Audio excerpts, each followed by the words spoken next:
Boys in the back. Boys. What is good? We are back with another edition of the Boys in the Back. Back again on another beautiful Tuesday afternoon here in New York City. I am 1/3 of the Boys in the Back, Connor Burks.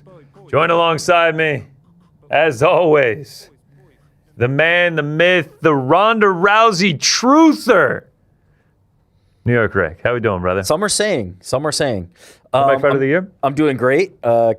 This morning's announcement got me extremely excited. Can't wait to talk about it.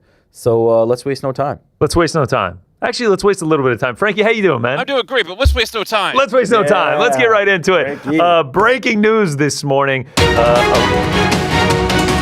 of wasting no time. Around 9 a.m. Eastern Standard this morning, we got the huge announcement that Ronda Rousey and Gina Carano will be back fighting in mixed martial arts, this time on Netflix. This time for MVP, not the UFC, and this time in a hexagon. Gina's used to the hexagon. That's what they used back in Strikeforce. It'll take place Saturday, May 16th in Los Angeles, California at the Intuit Dome, which for me personally, that might have been the biggest piece of news out of all this, is that we're getting another mixed martial arts fight at the Intuit Dome. It was at, they were there for UFC 311. It's an incredible arena. It's going to be at 145 pounds, five-minute rounds. Incredibly exciting stuff. You can see Helwani's tweet there making the announcement that it happened. That's not all he gave us. He also gave us a reaction video live from Lavino. The man never stops working to give us his thoughts on the breaking news this morning. Take a listen.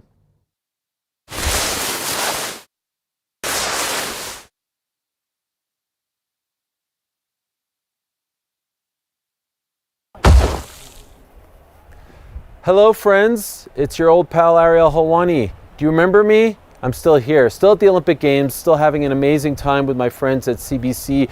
We are in beautiful and snowy Livigno. It's day 11 of the Olympic Games. It's been amazing. Canada has 2 gold medals. I've had a chance to speak to both of them. We're going to move to Milano on Thursday for the back end of the games. Women's hockey gold medal game, men's hockey gold medal, some other stuff as well. But you're not here to hear me talk about all of that. We've got to talk about the massive breaking news that happened, that went down, that dropped on early Tuesday morning, 9 a.m. Eastern to be exact. It was announced by both Netflix and Most Valuable Promotions that the dream fight that we never thought was going to happen, at least not in the year 2026, the one that we had been talking about for quite some time, and I'll give you some of the backstory, is actually in fact going to happen.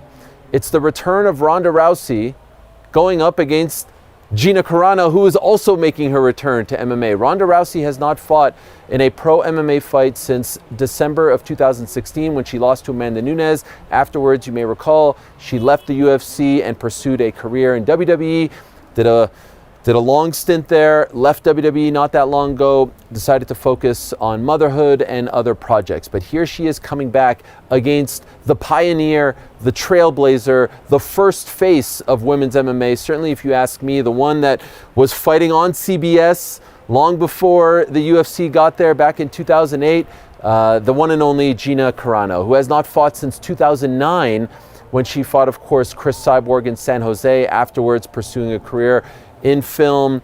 The Mandalorian project was her biggest, Haywire, of course, and so here it is. And there's so much to dissect here. There's so much to digest. First, the details. May 16th, Intuit Dome, site of the NBA All-Star Game this past weekend. Inglewood, California, that beautiful arena that hosted the UFC event 2 Januaries ago. It was supposed to be Arman Tsarukyan against Islam Makhachev. It ended up being Islam versus Renato. You've seen it. It's phenomenal. Live on Netflix, promoted by Most Valuable Promotions. Let's focus on those 2 items. First ever MMA card to air live on Netflix. Massive deal. By now, you know they've had a few forays into the world of boxing, but never before MMA. This is their first. And the first MMA card promoted by MVP. That's Jake Paul and Nikisa Bedarian. They, of course, have, plied their trade in the world of boxing. And so here they are jumping into the world of MMA with 2 legends in a dream fight, and they brought it to Netflix. Pro MMA fight, 145 pounds, 5 5-minute rounds in a hexagon. As of right this second, no other fights have been announced. I know they're taking a big swing here. I suspect big names will be on this card. And it's unclear at this time if it's a one-off for MVP as far as MVP MMA is concerned or Netflix MMA is concerned. But man, what a splash. And then when you consider the fact that, wait a second, like didn't we think all this time that Ronda Rousey and Dana White were very close? And I suspect they are still close. But to see her come back, not under the UFC banner, in May, a month or so before that big White House card, this is a fascinating time, and it's also, I think, a jolt of adrenaline and excitement for the world of MMA, which, let's be honest, at times has felt a little bit stale, if only because the UFC has no competition. And I'm not here to suggest that MVP is the new competition for the UFC as far as MMA is concerned. This, for now, is just a singular event. But if they could get some momentum, just like they had a singular event not that long ago that spawned into this, massive business with MVPW and all this stuff, the times could get very, very interesting. So like I said, we have not seen Gina compete since 2009. We have not seen Ronda compete since 2016. But you may recall in 2019, on my show on ESPN, Ariel Helwani's MMA show, in the last time I spoke to Gina, we had a very long conversation. It was about an hour long. And I asked her about the rumors. There were rumors in 2014 that the UFC was trying to make this fight happen for International Fight Week. And she told us this story that I had never heard before and haven't heard since, to be honest, where she met with Dana and Lorenzo. Actually, we could take a step back. Before she was supposed to fight Chris Cyborg, Dana and Lorenzo approached her when Elite XC fell apart, and before she moved on with Scott Coker for that one fight under the Strikeforce banner to fight Chris Cyborg, Dana and Lorenzo pitched her the idea of leaving and going to WEC, but she was loyal to Scott, wanted to take the Cyborg fight, and we know what happened there. Well, then she told me that in 2014, she met with Dana and Lorenzo. Lorenzo's still an owner of the UFC at the time, in Hollywood, and they pitched her on the idea of Gina Carano versus Ronda Rousey. Gina Carano was obviously still a massive name. It had only been 5 years since her last fight, and Ronda Rousey was the face of women's MMA and arguably, in many people's eyes, the face of the UFC and was the UFC women's bantamweight champion. And so she said that the conversation was nice, cordial, the money was right, but she asked them to sit on it for about 6 months so she could start training, she could get a team together, she could get, the blood boiling again. She said shortly thereafter, Dana did an interview, mentioned it, and she felt a little funny about that and felt like, there was some trust that was broken, but all right, no big deal. And then there was a text message that was sent from Dana White to Gina Carano in which she said, at least this is what she told me, in the text message it read that Dana called her the B word and said that she was being a little bit too difficult. And she felt like that was a mistake of a text message, that was not supposed to be sent to her. It was supposed to be sent to someone else talking about her. And so she called him out on it and said, I think you meant to send this to someone else. And he said, no, I didn't. And so then she just called off all the talks, negotiations, and that was it. And she said she saw him a few years later and he did actually profusely apologize for that. But that's how that ended.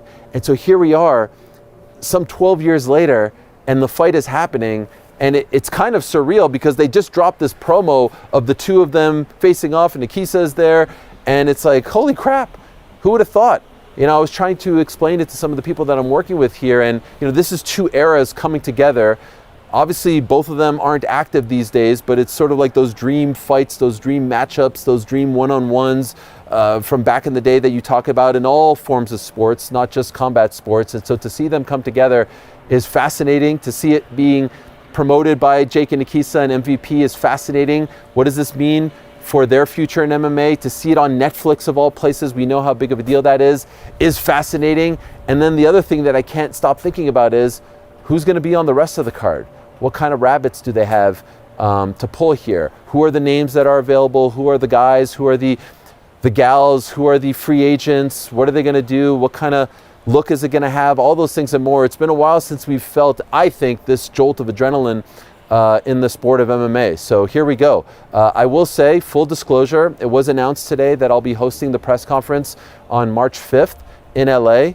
That's a huge honor for me. And just as an aside, getting to do these post-fight interviews and whatnot, getting to be on Netflix, I love it. I adore it.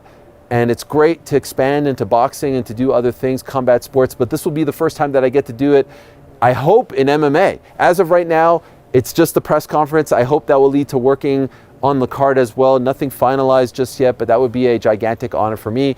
That would be a huge deal. I would love to be a part of it, and I think Netflix getting involved with this fight, with MVP in this fight, with MMA is just a huge, huge, huge deal. I can't wait for the scene. The scene on March 5th is going to be wild because, you know, these are two icons. These are two legends, pioneers, trailblazers in their own right, and they're going to be up there. And I don't know if anyone else is going to be up there, but I think it's going to be great. I also have never been to the Intuit Dome, and it looks fantastic on TV. So, yeah, I'm just reacting to this in real time. I think we'll have more time to digest it and dissect it, and I can't wait to hear you guys break it all down. You're doing an amazing job. Loved the show yesterday. Loved the interviews over the past week. I'm sitting back here as a very proud papa. Petesy with the great articles, Ben with the great stuff, Uncrowned Films, the Uncrowned Wrestling Show Pod, episode 2 tonight, all the amazing things. I mean, .com is just killing it. But I had to weigh in on this one. This was, I mean, this is in my opinion, gigantic news. Let me know how you guys feel about it. Obviously, like I said, I'll be working in the press conference, so I say that with full disclosure. Hired by Netflix, very excited about that. It's a huge honor, and again, just seeing that promo, actually feeling like this is a real thing. I don't know what to expect. Again, 145, 5 5-minute rounds, not 3 5-minute rounds, in a hexagon, pro fight, 4-ounce gloves. Golly, I feel like I'm just kind of making sense of it all here, but here we go. And I think the journey to get to this fight, May 16th, is going to be supremely interesting. Who else will they sign? Who else will they book for this card? And by the way, as we've been talking about, Gina's been training. She's been with John Wood at Syndicate in LA. We've seen Ronda training as well. So I don't think this is something that just kind of fell onto their laps and they're like, all right, sure, I'll take the payday, no problem. It feels like it has been in the works for quite some time. So fascinating stuff there. Can't wait to hear what you guys think about it. Can't wait to see what you guys say about it and all that stuff. I do want to weigh in on 2 very quick things, other things before I go. The Ian Gary, Issa Makhachev stuff is super interesting, and I think Ian is a very smart guy, and I kind of feel like if he's going all the way to Georgia, he's trying to tell us something. And if in fact he is trying to tell us that he is getting a title shot sometime in the spring after Ramadan, good on the UFC. I want to tip my cap to the UFC because they made the right call. Kamaru Usman should never be in consideration to fight for the belt in the year 2026, not with his record. If he wins 1 or 2 more, great, God bless, what a comeback story. But there are guys like Ian, guys like Carlos Praches, guys like Michael Morales who deserve it far more. Title shots should not be Lifetime Achievement Awards. And I think of all of them, if Shavkat's out, and he is, Ian should be the guy. So I hope that what he is saying isn't wolf tickets or anything. I hope that he is telling us the truth, and I hope they make that fight. And I say good on everyone involved for making that fight, if that is in fact the fight. The other thing I just have to say, couldn't help but laugh at Frank's Dana White beating up babies line. The drops were amazing. And I just think it's funny that he's using the Ben Shalom line of Eddie Hearn works for his dad, when, I mean, let's be honest, and I'm not trying to get involved in this, but like, the only reason why Dana became the president of the UFC is because he had 2 very rich friends who he told the UFC was on the market, and they bought it and they poured all the money and they lost $40-something million and said, hey, if we're going to do this, you have to be the guy. And I'm not trying to take anything away from him being the guy. Because he was the guy, the UFC was successful. But the line that like, yo, you work for your dad and I'm self-made is just, I mean, it's hypocritical, to be honest. You worked for your friends gave you a great opportunity, you delivered for them, and now you work for TKO and some very powerful people. So that's an old line. I laughed at it. I understand he was trying to hit him below the belt, but like, come on, man. Like, look at history. Like, no one thinks that you actually invested and poured in all that money. It was your buddies, and good on them for putting you in that spot, and it worked out. But I just think that's another little fun chapter in this rivalry that is brewing between Dana and Eddie Hearn. I'm out of time. It is snowing. It is cold. It is nice. We're having a blast. And yeah, I can't wait to hear what you guys say about this. So again, May 16th on Netflix, MVP's first MMA card, Netflix's first MMA card, Ronda versus Gina. Who else? The return, press conference, March 5th. Golly, I miss you all, guys. Did you see my crepe making? Did you see it? Did you see my pizzoccheri making? Did you see the half pipe? Did you see the cross country? Did you see any of it?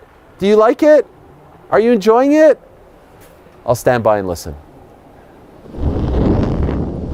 You're killing it, brother. Thanks so much for the video. We appreciate it. Again, looks incredible. The flannel that time, I'm digging it. The flannel looks good, The man. scenes are just incredible every time. I mean, he's in the mountains of Italy. It's idyllic. It's incredible. Great breakdown, great reaction from this massive news. Bit of big news there. He's going to be hosting the press conference Shout out. on March 5th. That's huge. That's our boy. Does that mean he gets to go to the Intuit Dome, or is that going to be at like a small theater? Okay. Probably. Do you do it at Intuit? Nah, it'll be at a theater. It'll be like somewhere near adjacent. Can confirm press conference at the Intuit Dome. Shit. I was going to say, That's huge. UFC has done this in the past. You know, sometimes it's just like the best available venue. All you do is you either open it up to fans and you're like, hopefully we can fill this, or you just close off like half of it and you just stage it. You put the stage at the halfway point, and then you can really like make it kind of feel intimate. But Now I'm jealous. If you don't know about the Intuit Dome, you need to educate yourself. I actually have a serious point on the Intuit Dome. Well, I know you're serious about it. Wait, you have a serious point on the Intuit Dome? Yeah. Okay. I know you're serious about your love of the Intuit Dome, and I also love it. It is the perfect venue for this. And the reason beyond just the fact that like it's going to be in Los Angeles, it's the best arena. It is truly like the best arena. It's the thing that the NBA just went to have their All-Star weekend at. When WWE debuted on Netflix, they were at the Intuit Dome. It is the it is the attraction. It is the arena in the country right now where people are like, if you have a big event, you go to Intuit. And that just fits with like Netflix, biggest broadcaster, Ronda Rousey, biggest name in women's MMA, one of the biggest names in MMA period, Gina Carano, Hollywood starlet, former huge MMA fighter. Now, her era was much before Ronda's, and I think there are a lot of fans who are maybe lapsed from having known who she is. But every bit of this is just massive, even down to the arena, even down to the idea that they are going to what I consider like the best arena in the U.S. right now. It all just feels massive. It's hard to look at this and feel like this isn't the biggest event of the year. It's huge business. I mean, to your point, like it's everything about it, Netflix, Intuit Dome, like they're probably going to sell out that arena as well. And no doubt. I'm seeing some diehard MMA fans sort of poo-pooing it because, as you mentioned, different generations almost in terms of fighting. Gina Carano hasn't competed since 2009. That's 17 years ago. Oven sent me a stat of like who was in grade school last time Gina Carano fought. You're talking about Pantoja, Dvalishvili, Robert Whitaker, Magomed Ankalaev, Yuri Prohashka, Rose Namajunas, JDM, Dricus du Plessis, Tom Aspinall. Like these kids were in grade school. Like you have like people like Dakota Ditcheva posting like how Ronda Rousey like was an inspiration for her. Jake Paul got into judo because of Ronda Rousey. Like they 100%. Have not fought in a long time, and I understand, diehard fans being like, this isn't exactly a fight that I'm dying to see from a technical standpoint and the, who wins the fight and everything like that. But it's huge business because it's going to attract a massive audience. The parlay of massive names in terms of women's MMA, Gina Carano and Ronda Rousey, is about as big as you could possibly get. Then you're putting it on Netflix as well with all this promotion and backing behind it. It's going to be a huge event. And unless they put the White House card on CBS and you have Conor McGregor in it, it will be the most watched mixed martial arts fight of 2026. No doubt. And even then, depending on how you measure it, right? I wonder we don't know anything about the broadcast distribution of the White House card right now, right? Is it going to be exclusively on Paramount Plus? Is there going to be part of it on CBS? They've been experimenting with that for upcoming numbered event. They're going to be doing that section of time where it's like the late prelims into the main card is going to be on CBS. That distribution is going to be key to like kind of how you measure what the biggest event is going to be from a broadcast perspective.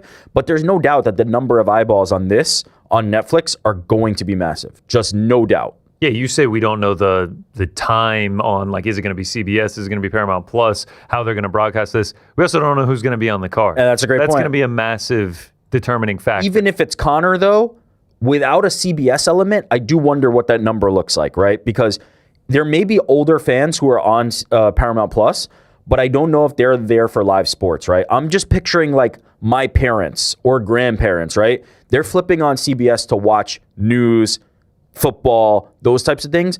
Even if they have access to Paramount Plus, I'm not sure that that's the fan base that you're going to be able to get to log on to it.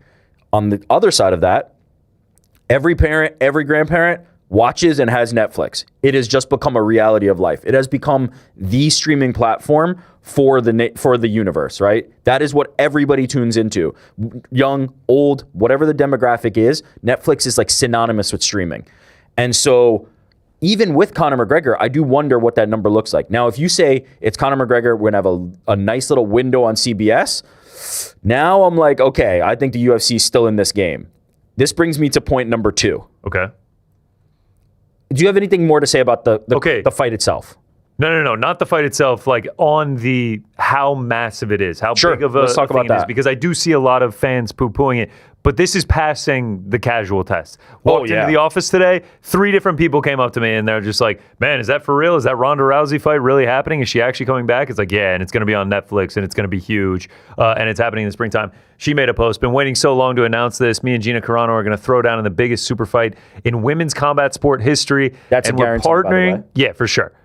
Not even going to be close. Yep. And we're partnering with the Fighter First promotion, Most Valuable Promotions, as well as the baddest streamer on the planet, Netflix. This is for all MMA fans, past, present, and future. More to come, much more. However you feel about the fight, your interest level, it does not matter. This is huge to get MMA on Netflix. And Jake Paul, Mike Tyson. In terms of the fight, I was just like, why are they doing this? This shouldn't even be happening. It doesn't really matter to me who wins this. But I knew it was going to be massive. 111 million or however many tuned in. I don't think this is going to do 111 million, but it's going to get a huge audience. Absolutely. Interesting on that tweet that we showed from Ronda that she's addressing MMA fans because we know how contentious her relationship with MMA fans is. So I thought that was quite interesting.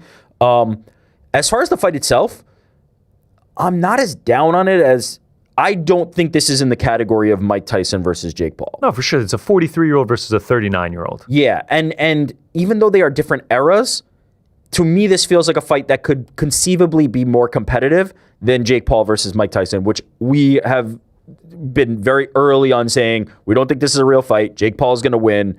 How he wins is kind of like the debate around that.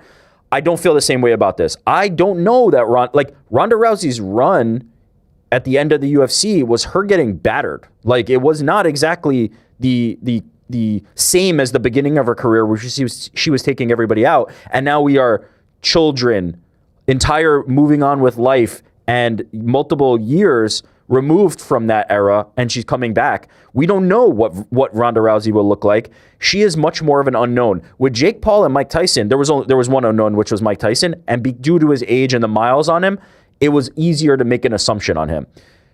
I knew Jake Paul. Jake Paul had been active and competitive. I knew exactly what I was going to get out of Jake Paul. In this scenario, I don't know what I'm getting out of Ronda, nor do I know what I'm getting out of Gina. That makes it compelling to me. So the idea that it's just like, do I care? Like, I do care about this matchup. They're 2 of the biggest names in women's MMA history. Ronda Rousey being one of the biggest names, as I said, male, female, whatever. You can line them up. Ronda Rousey is one of the biggest stars combat sports has ever had. I'm compelled by the idea of them competing, and I don't think this is like a foregone conclusion of, well, the younger person automatically wins. Now, if I sit here and analyze the fight, do I think that Ronda Rousey is going to win? Yes, but I picked Ronda Rousey in every single fight she's ever had, so that's not really like breaking news. But I think this is in a different tier than a Mike Tyson and a Jake Paul from a competition perspective, but similar in the sense that there's a spectacle element to just Ronda Rousey is back. Gina Carano is coming out of a near 2-decade absence from the sport. That is massive. Yeah, to be clear, I wasn't comparing it in terms of level of competition. No, but you'll more see of just that. like, this is not for the diehards that are tuning into UFC Apex 113. This is for a super fight to get a massive audience across the country and the world. If you are expecting the highest level of mixed martial arts, you're probably not going to get that in this fight, right? The highest level of mixed martial arts is happening at the UFC. That is no doubt. You cannot argue it. I know that there's other MMA promotions in the marketplace. The highest level of martial arts is the UFC champions right now. That is what it is. But that doesn't mean that this can't be a good level of martial arts. And even further, it's possible that it's not. But even further than that, that doesn't mean that this can't be a fair fight. And that's what I'm looking for when I look for some of these. If a fight between two legends happens in the UFC, my first instinct isn't, well, they're not the champions of the UFC. They're washed. They suck. They're not good. No, my thought is like, that's appropriate matchmaking. That's kind of what I want to see. I want to see two legends, right? I'm okay with that idea. When it's, hey, let's do Nick Diaz versus Robbie Lawler. Now, granted, Nick Diaz's, extended layoff didn't help, but that's the fight I want to see Nick Diaz in versus Nick Diaz versus up-and-coming young guy who's absolutely just going to take his head off his shoulders. So I'm okay with the matchmaking part of it. I think this is fine for MMA fans. If you're at all inclined to watch MMA, you're probably watching this. Yeah, I think any MMA fan is going to tune in, and then I think it's also going to garner a massive audience outside of that. I mean, when you talk to fans who aren't really into the sport, the one they always bring up is the Holly Holm head kick against Ronda Rousey. It's Ronda. It's always Ronda. She is insanely popular. She gets a huge audience anytime she fights. Now it hasn't been 10 years. People want to know where she's at. Because if she goes in there and finishes Gina Carano in the first round, people are going to start talking. What's next for her? Where does she go from here? Like, also Gina, if she goes in and beats Ronda Rousey, whoever wins this fight, it's going to be like, okay, what now? Now what are you going to do? If you're Gina Carano, who has an acting career, she was a star of a major motion picture in Haywire, she was on Mandalorian. If you're Gina Carano, you go in there and win, you could retire again, and this could be a springboard for other acting roles and other opportunities. Don't forget, like, the reason Ronda Rousey is a megastar is because she was winning the fights and then parlaying that into other success, right? You start appearing in commercials, you start appearing in TV shows and movies and things like that. She was in Expendables, Ronda Rousey was. Like, that's how you do that. That's how you build that. And so if Gina Carano wins this feels like a real opportunity. If you're an entertainment property out there, hey, maybe like Netflix, if you were like, we want to get into the business of producing entertainment content around Gina Carano, or alternatively, if Ronda Rousey wins this, that doesn't feel like a bad option either with somebody who's still a very popular athlete with many fans out there. So the tentacles of this are very far reaching. Also, I know we keep saying Netflix and everything like that. How important do we think it is that Netflix is putting on an MMA super fight and MVP is the one promoting it? Massively. The idea that Netflix, I have to imagine, and I have no inside info on this, but I have to imagine that the concept of Ronda Rousey versus Gina Carano, Ariel talked about it. This was talked about in 2014. This is not like a thing that just got spun up overnight. Oh my God, how could we imagine this? We have talked about this fight for months already. I have to imagine that the idea of Ronda Rousey and Gina Carano came to Netflix's thoughts when they started thinking about the combat space, and maybe you back into the promoter. Now, I don't know that. Maybe MVP was the one who cooked this up and was like, we really want to do this and we're going to bring it to Netflix because MVP has that relationship. But I have to imagine that the savvy combat sports people at Netflix would have wanted to do this fight, and then you just look down at, hey, how can we do this fight? We have a promoter ready-made in MVP who has been doing massive events for us. Let's bring this to them. Let's do an MMA card. And Bob Giannana, you've got the MMA card of your dreams with these two headliners, and you didn't even need to go into business with another promotion. Yeah, it's going to be really interesting to watch what doors this could potentially open down the line for other MMA fighters who are done with the UFC and potentially looking to get a massive fight in. We got some of our thoughts. We got Ariel's thoughts. Let's head out to the Emerald Isle and bring in the Patriots Say 2 days in a row. The boys in the crack. How we doing, Petesy? Welcome back, Petesy. I'm doing good. I just want to say, it's a bit of an extra commitment for me to be here today. It's do tell, Petesy. What'd you have to do? Write another article or something? Look, me writing other articles, a whole process, GC. I mean, it's a week off. You can't rush, art like that. Yeah, it's like the Sistine Chapel. Yeah. I blind myself. Well, wrong choice of words. Blind myself painting the roof. But no, what it is, lads, is today is one of the biggest feast days in Ireland, and I'm here. You know what I mean? I'm here right in front of you. What do you got? Tell us more. It's a huge day. Yeah. It's a very special day. They gather around with the family. It's just a very special day. I don't you keep saying it's a special day, but you don't describe what's happening. National Chicken Fillet Roll Day? Oh, wow. It's close to that. It's called Pancake Tuesday, boys, and it's sacrosanct here. And we gather around and we eat pancakes, and we thank the Lord for the gluttony that we can put all over our bodies, and we put a bit of butter on there and sugar. We maybe a little lemon juice, and we eat them. And it's a big day, and all of the Carrolls currently just sitting downstairs there getting stuck into pancakes. And I was like, hang on, guys, I gotta go and do the show. And they're like, what, on Pancake Tuesday? And I was like, I know, it's absolutely insane. The whole nation is shut down for Pancake Tuesday, and I'm here. I just want to say that. You're talking about Shrove Tuesday. Some people would call it Shrove Tuesday. The end of Shrove's tide. You should have just said, man. We all know that. So God forbid you miss some pancakes. That's what you're saying. Like you have made a great sacrifice here by lemon juice. That's all I wanted. Rick, if Ariel's on, he'd be like, he know how important Pancake Tuesday is. Well, he knows he knows our national holidays. He knows your national holidays. He knows every day, and so certainly he would have been aware of Pancake Tuesday. Lemon on the pancakes. Lemon, a bit of sugar, GC, a little bit of butter. You know what I mean? It's beautiful. It's a beautiful combination. Some people are Nutella people. I'm not. I say no. Someone comes. Sorry, go ahead. This really sounds like a holiday for the devout. This really, the way you're describing this to me, this sounds like pious people are the ones participating in this. Well, how serious I am about my religion. I bring it up an awful lot. Yeah. And look, Andy knows. She's from a Christian background. Lent begins. You know what I mean? This is the last time before we can be gluttonous pigs before Lent begins, and we have to give up something. You know what I mean? So Ash Wednesday. We're figure out what we can give up. Well, Petesy, thank you for joining us on this Pancake Tuesday. Sorry. Yeah, go ahead. I do want to get your thoughts on Ronda Rousey versus Gina Carano. We've kind of talked about it a little bit. Weigh in with anything, whether it be the stakes of the fight itself, whether it be a breakdown of the fight. Tell us what your immediate reaction to this fight being announced was. I think you guys did a great job of hitting everything. And obviously Ariel up top just absolutely just sending heaters all the way from the Italian mountains. But I'm kind of with GC on this. It's like the most interesting part of this for me is what it means to the industry. I know Ariel touched on it as well. And you make great points about the standard that we're probably about to witness here. But I don't think that's all important in terms of Netflix are after spectacles. They're trying to get as many eyeballs on their product as possible. And I think Ronda and Gina can absolutely do that. You've already spoken to the stars that they were, that they still are, that they're still cited throughout the annals of the sport. People still will point to, as GC just said, the home knockout as their biggest memory in the sport. So it covers all those bases. But just in terms of, I know Ariel touched on this as well, what could this mean beyond this event? I was kind of speaking about this in terms of Jake Paul and Tyson as well. I wasn't interested in the fight, but it was very interesting on what it meant to boxing. And of course, we've saw that now with Katie Taylor and Serrano and everything like that. It had some very, very positive reverberations in the sport. What does this mean? Is there a real chance of them really getting into this business? Who is a free agent? Ariel brought up the fact that there's an undercard here.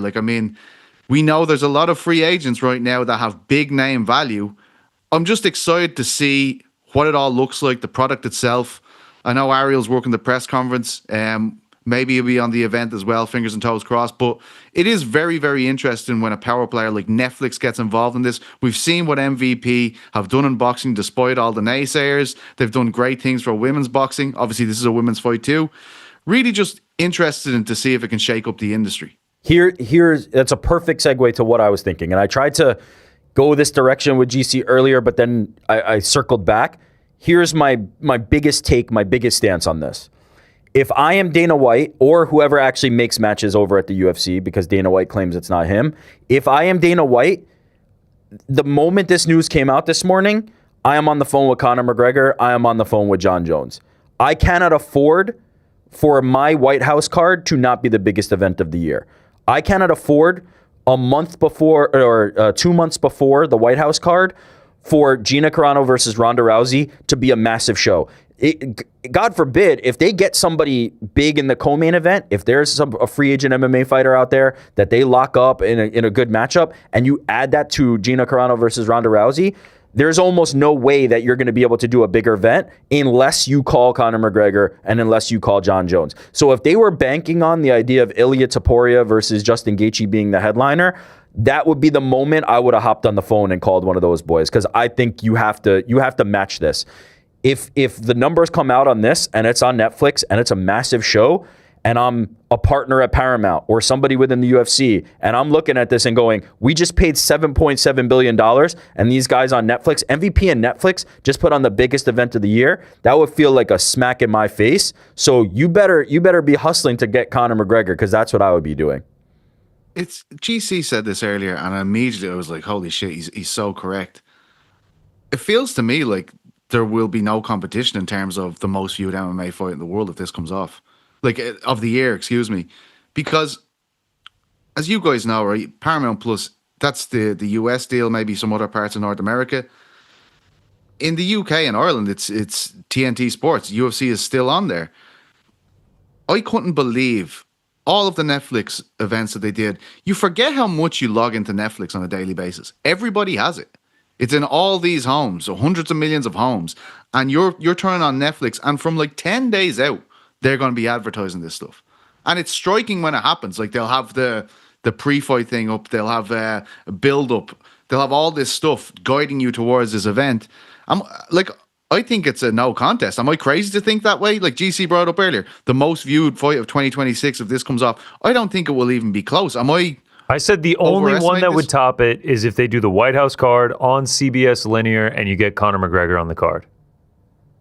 Okay. If you get Conor and you put it on CBS, I think they're in the race. If you don't get Conor, you're not in the race, right? Even John versus Alex, I wonder if you're even in the race.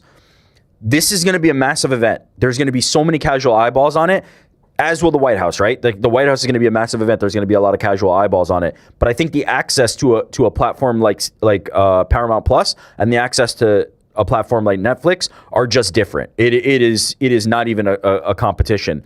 And so, man, as I said, that's my first. The moment this news comes out, Conor, it's time. Let's talk. You're back in training camp. Perfect. Let's get this thing signed up. Okay, so MVP has put on a few Netflix shows now. They did the Mike Tyson one, which got over 100 million views. Yeah. They did Katie Taylor Amanda Serrano 3, which was like a little bit over 6 million views. Yeah.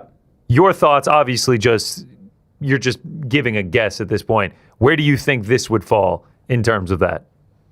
I don't know, but million? How much did you say? 20? You didn't say 30 million for the 30 million for the say kitchen 30. scrap. They sound the same. 20, 30, 40 are interchangeable in my dialect. Okay. 30 million for the kitchen strap. Somewhere in that range. It's going to be massive. 100 million doesn't feel conceivable. Double-digit millions feels very within reach. If they're putting up 20 million, the UFC 324, I think the numbers came out for that, and it was like 5-point-something million in terms of viewership. We're talking quadruple their debut on Paramount Plus if they're able to garner that level of audience. You need Conor McGregor. I'm with you. I think that this has to ignite a little bit of a fire. If not in the UFC offices, it has to ignite one in Paramount Plus, who is a direct competitor with Netflix. And it's just like, wait, I thought we were getting the premier MMA package here with this, and now we're not even going to put on the biggest MMA event of the year. And there's a world where Dana White downplays it and is like, I love Ronda Rousey, but that's not where we're in. We're in the business of the best fight, the best, which, by the way, isn't true at any point anymore. But there's a way to poo-poo this. There's a way to kind of like shove this to the side. The viewership numbers are not going to be shoved to the side, and that's the big problem. Yesterday, you talked about a concern with getting Conor McGregor on the White House card because of potential contract disputes, and John Jones getting offered $30 million. If he's going to fight on the White House card, he needs X number of money. If Conor McGregor's contract expires or whatever it plays out to where he's not fighting in the UFC anymore, and Netflix has success with this fight, what is stopping Conor McGregor from getting a super fight on Netflix? Nothing. Do you know who else is? Like, Rico Verhoeven is kind of knocking around, right? Sure. UFC have kind of claimed that they're interested in him. Imagine he just gets signed up for this Netflix card. What if they did Francis versus Rico on this card? That's what I'm saying, bro. The Francis thing. There is things they can do that the UFC couldn't do. Like, if we know that Rico was a target for the UFC, and if they somehow signed him to this card, and they did the fight with Francis Ngannou, like, even if they do Jones and Pereira, MVP have the promotional power to ham this up and make it like, I don't know, like Mayweather v Conor to some extent. Obviously not the same scale, but like if they have a supporting cast here where it's like legitimate fighters and big names like that. And you know what I'd love to see as well? Like, obviously they planted the seeds with the Jake Paul fights. They have these prospects on the undercard that they're trying to build. Like, I'm just using these names for example. These people are under contract. But imagine if they had like a Patrick Cabirora underneath this, and they're like, this is our guy. This is the guy we're tying this ship to. Like, this is a guy we want to build. Like, the possibilities here, if these guys are taking this very seriously, are quite exciting for the sport. That one feels like a bridge too far for me because they don't have the infrastructure to support like a development, right? Like, I think you have to go to the Ricos. Francis is still under contract with PFL. He had that one fight. According to him or Ariel, one of them said basically like, fight or no fight, his contract has an expiration date sometime this spring. And so the timing might be tough on the Francis part. Like, he may or may not be available. But to your point, a Rico versus a credible MMA fighter, like, there's a way to build this card out to make it very appealing. But I think the more interesting angle is the future, like GC said, which is, if I'm Conor McGregor and the UFC either does or does not want to pay me the money that I want. If they want to pay me and I'm going to headline the White House card and they're giving me a king's ransom, great. Let's do business like we did before. I'm all in. If they don't, let's get, I think it's 2 fights. Let's get the 2 fights done. Let's get out of the UFC. And now there's a home where they're saying we're going to pay for premium talent like a Ronda Rousey. Who's in that league? Conor McGregor. And so I would be scared from that perspective. Don't get me wrong. This is not going to compete with the UFC's business. Certainly not anytime soon. Even if they had those ambitions, I don't imagine they do. But I do think for top-end talent, you now have a problem. And you need to solve that problem. And to me, the solution for that problem is Conor McGregor's back and he's headlining the White House card. Yeah, I personally don't think a Topuria Gaethje gets it done at this point with this announcement. It's more dire now, in my weeks opinion. before. This will be taking place weeks before. We'll have the numbers fresh off the press come fight week for the UFC White House card of how this was able to do.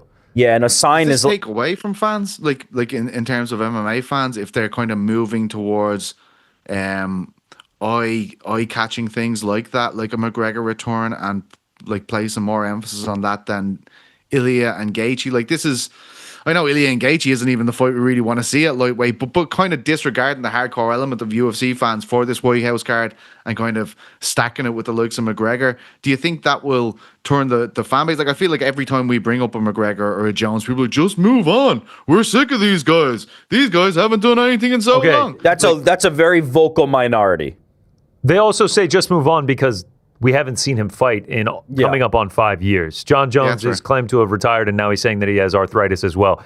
If he's actually making the walk and getting in the octagon, all the eyes in the MMA world will be back on that and be the most interested in it. They're lying. They're lying. They don't want to move on. They want to see Conor. They're lying, and they're just saying it very loud. Right now we have all the UFC fighters being like, I want to fight on the White House card, I want to fight on the White House card.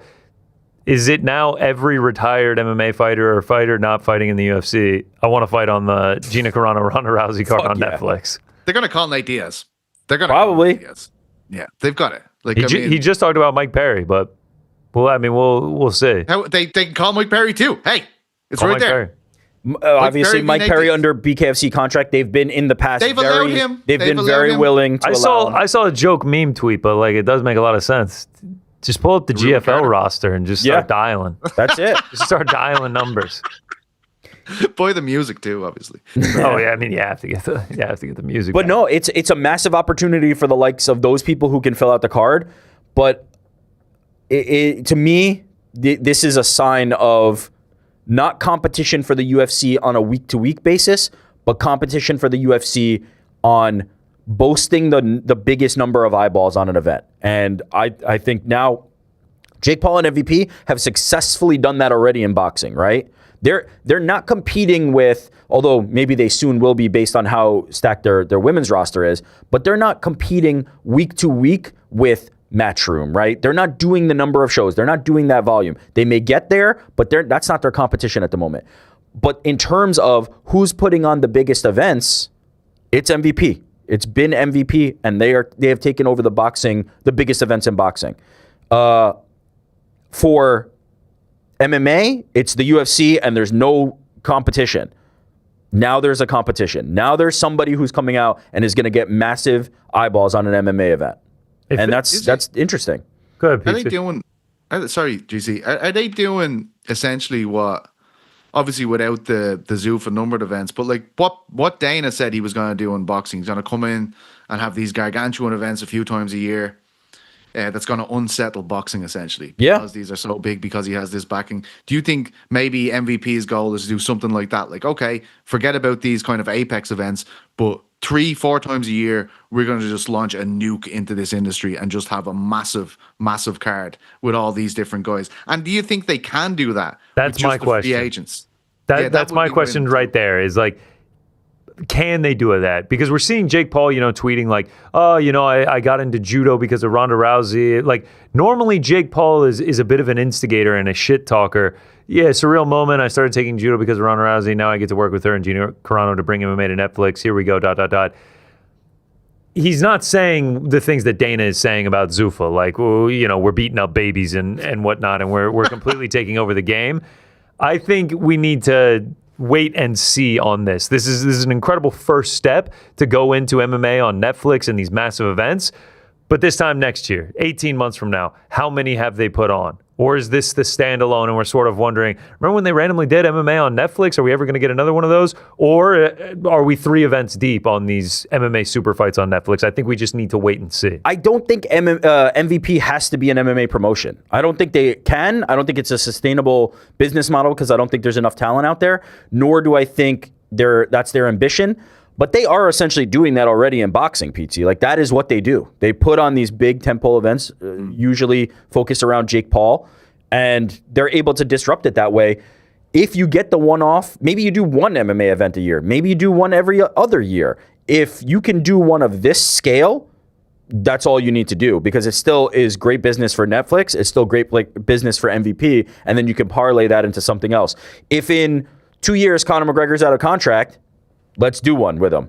If in a year from now, Francis Ngannou's out of contract, let's do one with him. You just have to pick and choose those opportunities. I don't think you want to start a rival MMA promotion. I don't think it'll be a full promotion. Jake Paul and MVP have a way of getting creative with things. Jake Paul making his MMA debut on Netflix. Yeah. Getting a boxer to fight MMA against Jake Paul. Yep. There's ways that they can get creative with this. So I just want to see, as the time goes on, do they go back to this MMA well multiple times?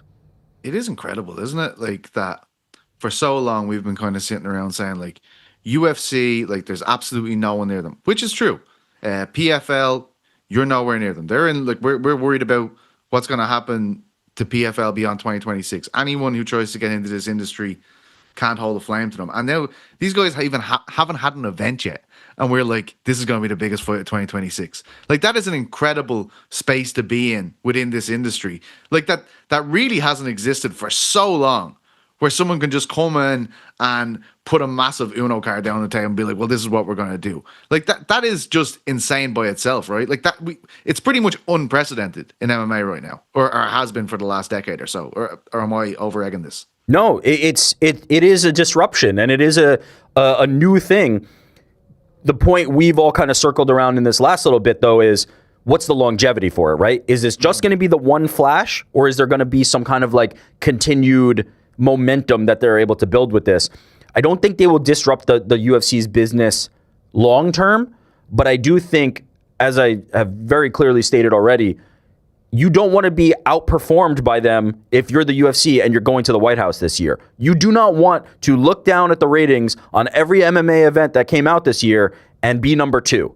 And so that is something that forces your hand a little bit. Now, maybe I'm wrong. Maybe the UFC goes, I don't give a Dana White says, I don't give a fuck about what they're doing. I'm just going to do what I'm going to do, which is probably what he's going to say at the next press conference. I feel like that's exactly what he's That's fantastic, but that's not reality. In the back rooms and at Paramount, that's not what they're after. They want those ratings that Netflix is going to bring in for this card. So interesting times, but the longevity is going to be fascinating. We showed the Jake Paul tweet. I want to look at some of the other tweets because this is one of those moments where now you see people reacting to this news that are very excited about what's to come. Like, it doesn't happen for every fight. We see John Wood, who's been coaching Gina Carano. Well, here we go. This should be a fun one. Let's fucking go. Another one from John Wood. Honored to make that walk with you. Let's do this. Chris Cyborg, a former opponent of Gina Carano, is coming out to say, let's go, Gina Carano. A former opponent. It's her last opponent Yeah. in 2009. And the fact that Cyborg is still fighting today is insane. How many fights does Cyborg have on our contract? Immediate question. If Gina Carano wins, we're doing a rematch? If Ronda wins, we can do Ronda that bad Either boy way, too. where's Holly Holm? How many fights does she have on her boxing contract? What is going on? Since that fight And against is she Gina, exclusive to boxing? If she's not, sign it up. Let's do it. that was Gina Have them all there. Carano's- Every fucking one of them better be there. You know what I mean? Like that. Oh yeah, is- get him in the crowd. That was Chris Cyborg's 9th professional fight against Gina Carano. She now has 31 professional fights, so she's fought 21 more. times. Yeah. 22 times since Gina And last fought. boxing fights as well. Oh yeah. Yo, how crazy is this? Like, women's MMA was the thing that Dana once said is never going to be in the UFC. He brought it in, tremendously successful, and now it's being weaponized against him. To a certain degree, That is crazy. It's crazy. Let's continue along with the reactions. Go to Ditcheva. I'm so gassed. OMG. Maybe she throws her name in the hat. I think she's I'm under a free contract. agent. Ditcheva Carano. 87 fights left on her team. Netflix. Oh man. Do we have any others? That might be it. Oh yeah. No, didn't we? Wee, Ronda. Yeah. Dakota's I think hyped that's an up. oi, Ronda. Oi. I think that's what that is. Yeah.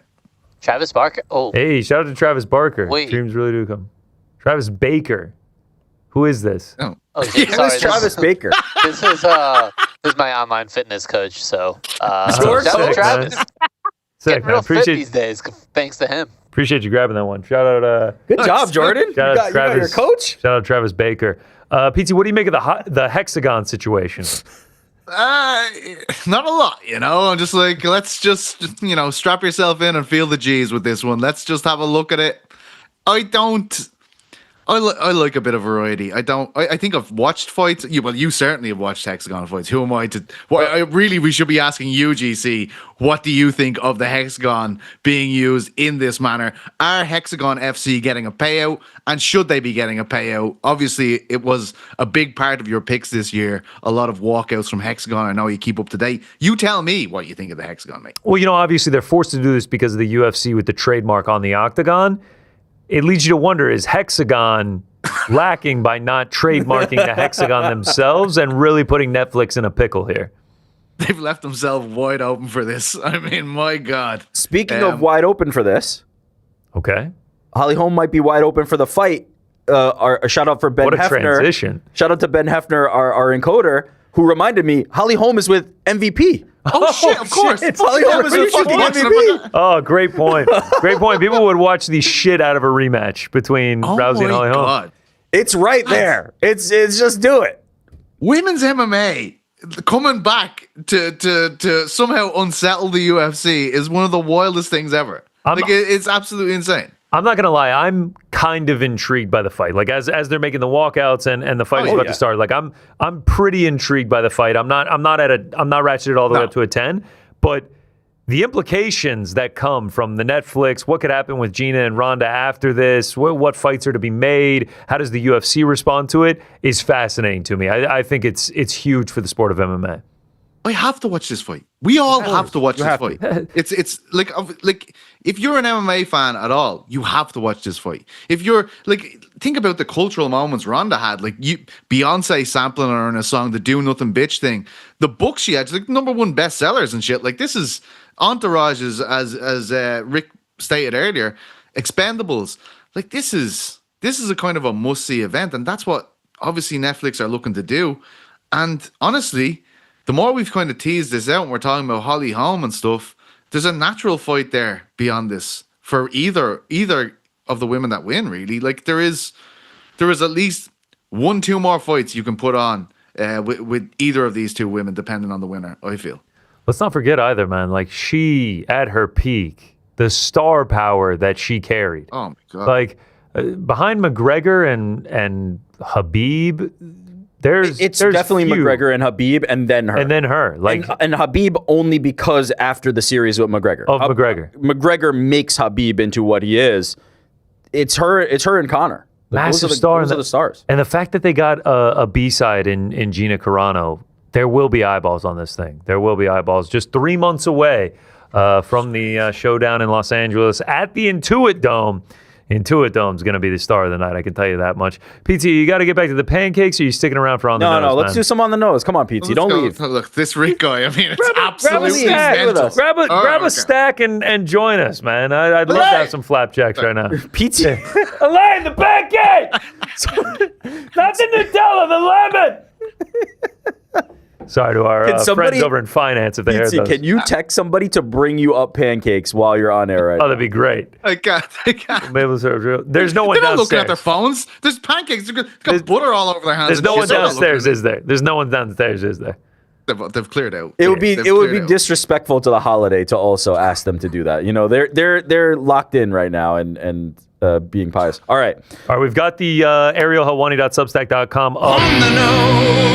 We've got the intro, and it looks like we got about 60 questions to go through. Who wants to start? Are we doing the rotating again? Frankie, you getting in on this? PT, do you have the Substack open, or do you want us to just throw them out and you can respond? Just throw them out. All right. Okay. I actually subscribed as well. I paid the upfront dough and everything for that. Let me go first. I'm going to go first. All right, go ahead, Rick. You should go first. Thanks, Frank. Thanks for the vote of confidence. All right. Left Leg Cemetery asks, I'm going to the Houston Rodeo in a couple weeks. Sick. Shout out Forrest Frank. Shout out. My question is this. As a fellow son of the South, can we get your... Oh, sorry. This is for you, Goat Connor. He says Hey, Goat shout Connor. out. Appreciate it. As a fellow son of the South, can we get your blind rankings of these 5 rodeo events? Oh, hell yeah. Yeah, absolutely. Number 1. There's 5. Okay. 5 events. Number 1. Barrel racing women. Okay, 3. That's a nice middle ground to start with. Bull riding. You see some crazy shit with bull riding. I don't know what's going to be left. I'm going to go 1, though. 1 is strong for that. Team roping. Okay. Team roping Is that gonna be, lassoing? Yeah, What is- 4 for me. A team lassoing. That's what they're doing. Various objects, things. I'm not going to lie. I'm kind of bullshitting my way through this. I've been to 1 rodeo in my entire life. Rodeo's more Texas, not as much fellow Georgia. son of the South. Yeah, I'm bullshitting yeah. my way. All right.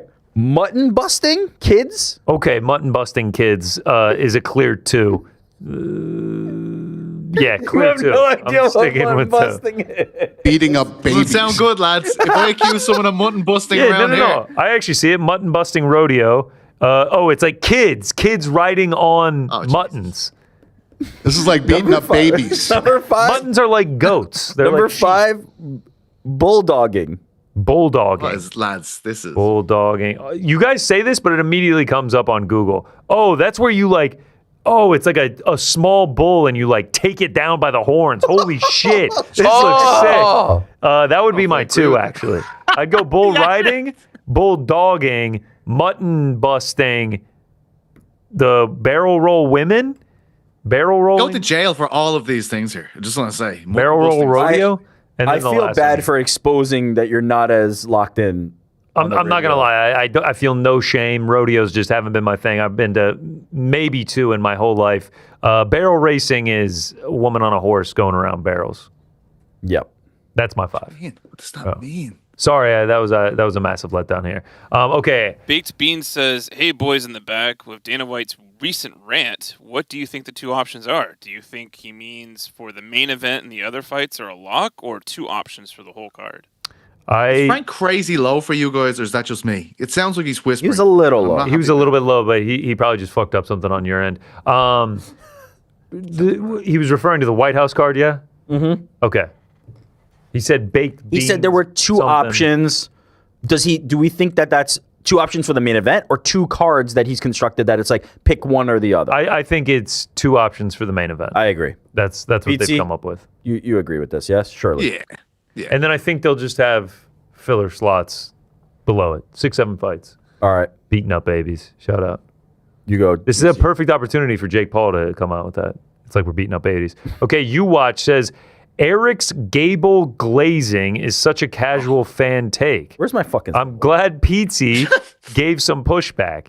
He is never going to hold gold, and I bet you he will even be a classic 50-50 fighter if Let Rick go. Let him go. and when he comes to the UFC. Mark my words, he is too much hype for having done nothing in mixed martial arts. This is I don't think this person is serious. What's their name? You watch? You watch. That's a 50-50. He's saying you watch Gable be an average UFC fighter. If Gable Stevenson is a 500 fighter in the UFC, I was about to say I'll leave this program. I don't think I can put that on the line. There, mate. Calm down. If Gable Stevenson, he takes 2 fights and he loses one of them. If Gable Stevenson is a 500 UFC fighter in the UFC, there will be I will eat crow. I will accept a punishment. After how many determined. fights?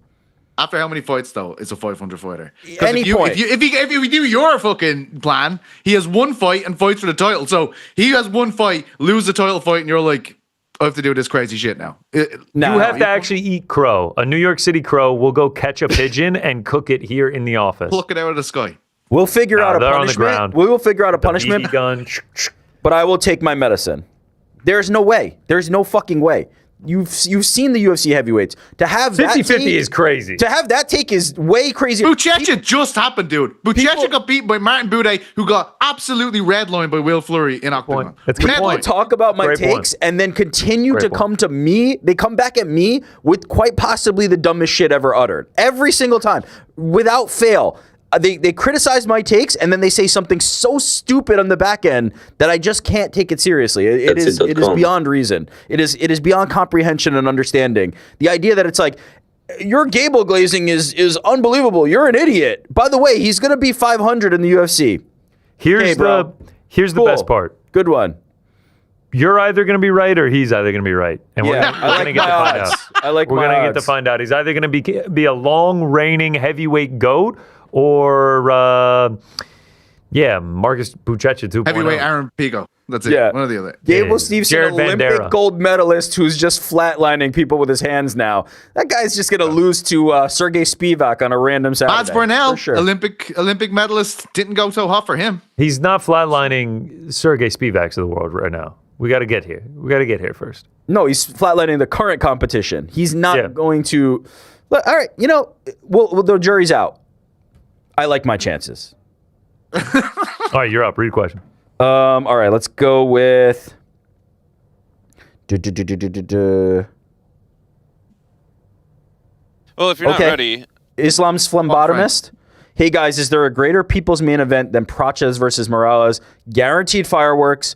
If that's how the matchmaking goes down, does that mean it's likely we get Usman versus Islam and JDM versus Bilal?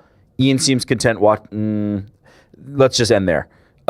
It seems like we're getting Ian versus. Got X-ray in there at the end, didn't it, Rick? It seems Got X-ray in the like real we're quick. getting Ian versus. I think we're getting Ian versus Islam, which would give us Praches versus Morales potentially. I'm in agreement. Especially at 170, that's the people's main event. What do you That's do the with one. a Bilal and a JDM? Do you do Figure it JDM versus one of them to not pair up Morales and Praches, who seem like they're on the way to the title? I don't know. I mean, I feel like you get the auto title, someone gets knocked out, a star is born, it's an incredible fight. I'm down for it.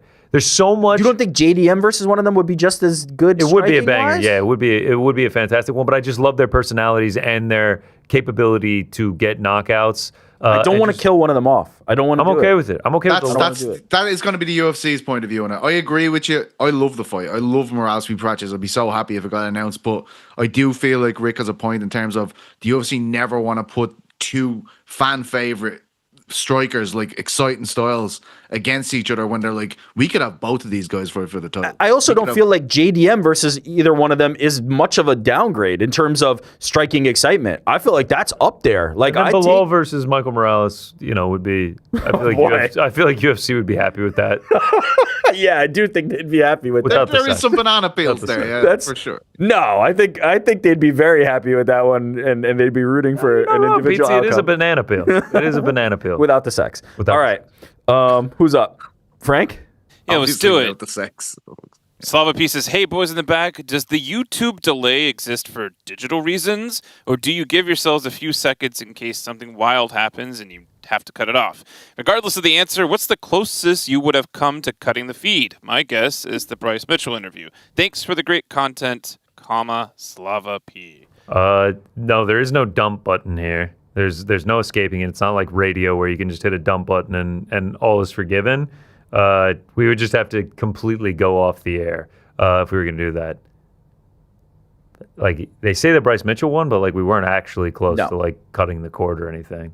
It was compelling. I would say that it would take a nearly catastrophic event to make us go off. So the it's air. never come close. No. One. And then two, it's not for anything about the digital. I mean, I guess the encoding process takes time. So there is some But he's lag saying, is there that's- like, did we build it in? And the answer is no. It's not a we're not doing a broadcast type thing where we're adding a cushion. It's a Yeah. physical reason that we're not able to do it at the real time. Can we tell the lose the bug story? Sure. I mean, That is a good one, yeah. I don't We even know. don't, we don't cut the cord, but sometimes we have to lose the bug. We used to have a sponsor in the bug at our old stomping grounds, and things like the Bryce Mitchell interview, Jorge Masvidal chiefing on a blunt. It became a bit of a control room catchphrase. Hashtag lose the bug. Yeah, and that Now would be it's Beating up babies. that would be on the basis of we are representing the sponsor. Exactly. We don't want to associate them necessarily in a way that they don't want to be.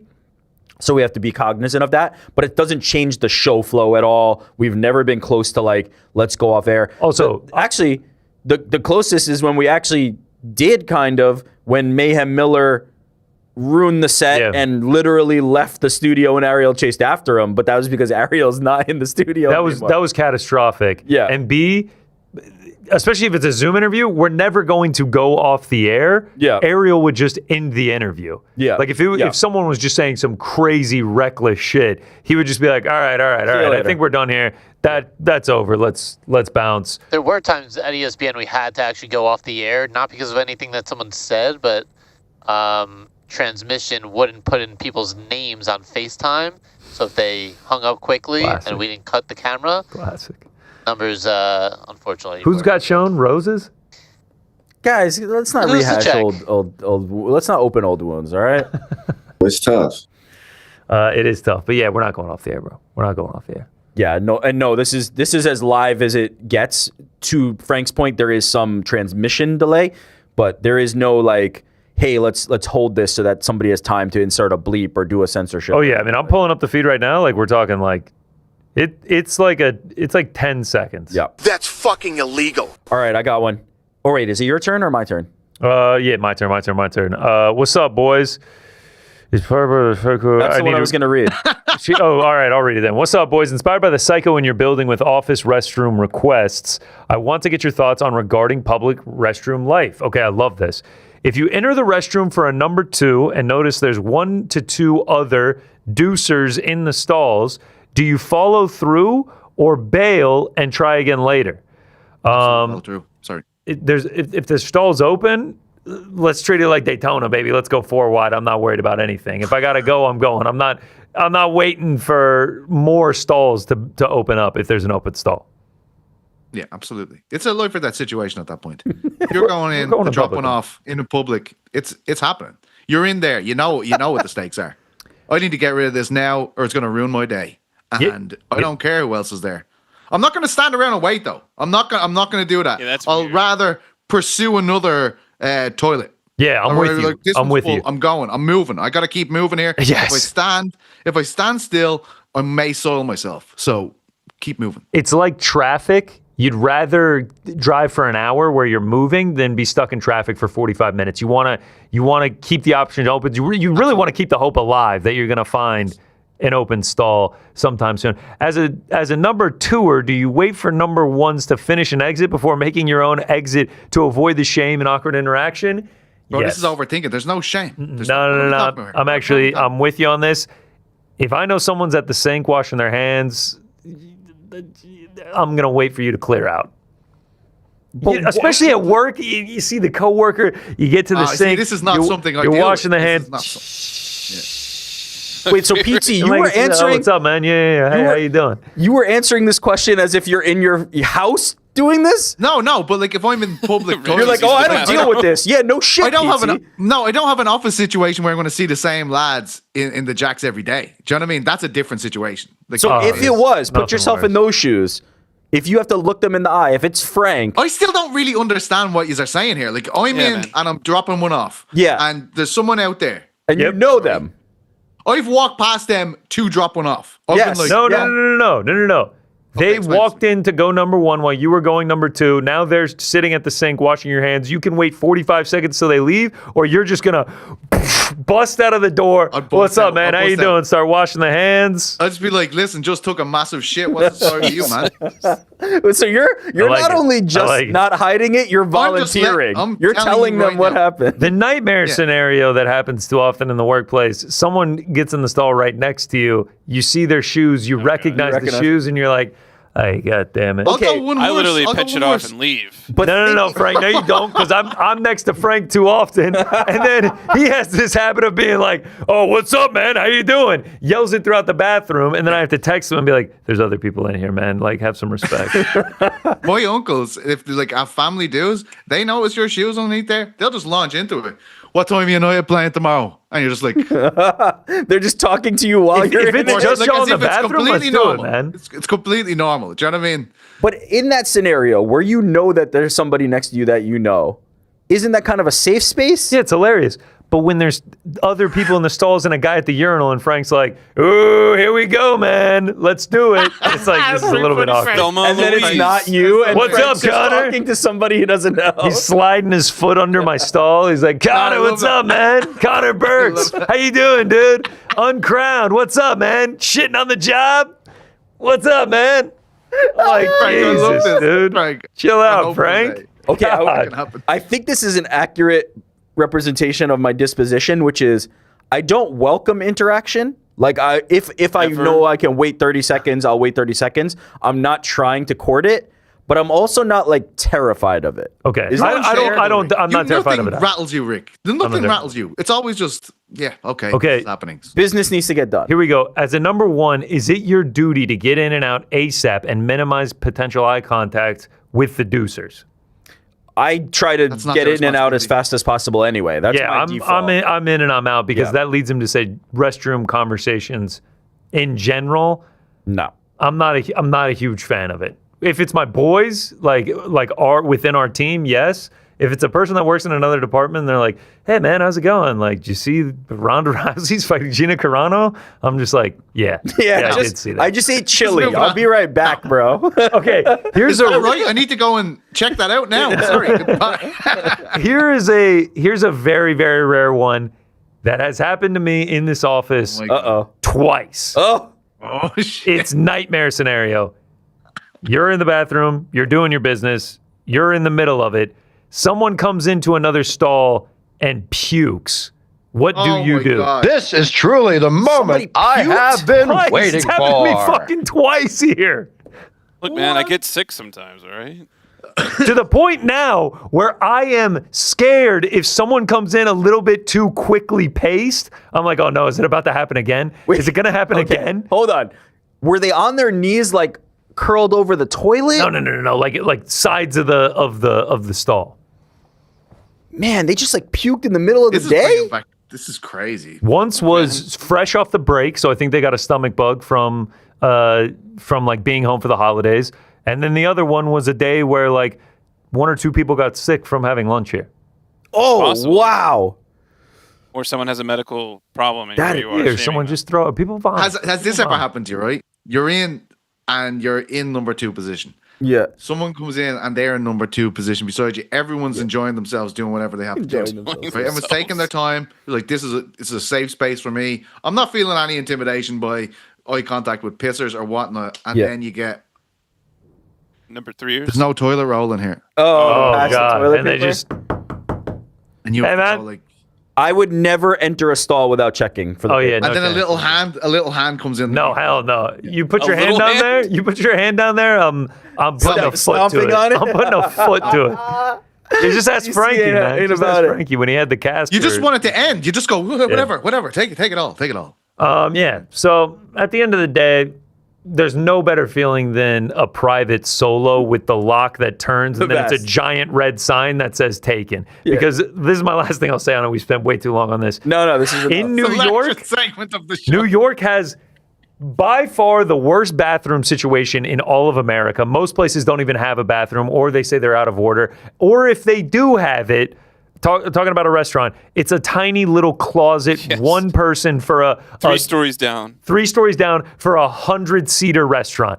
So if you're in an emergency situation, the second your ass hits the toilet seat, just door handle. Oh, Jesus.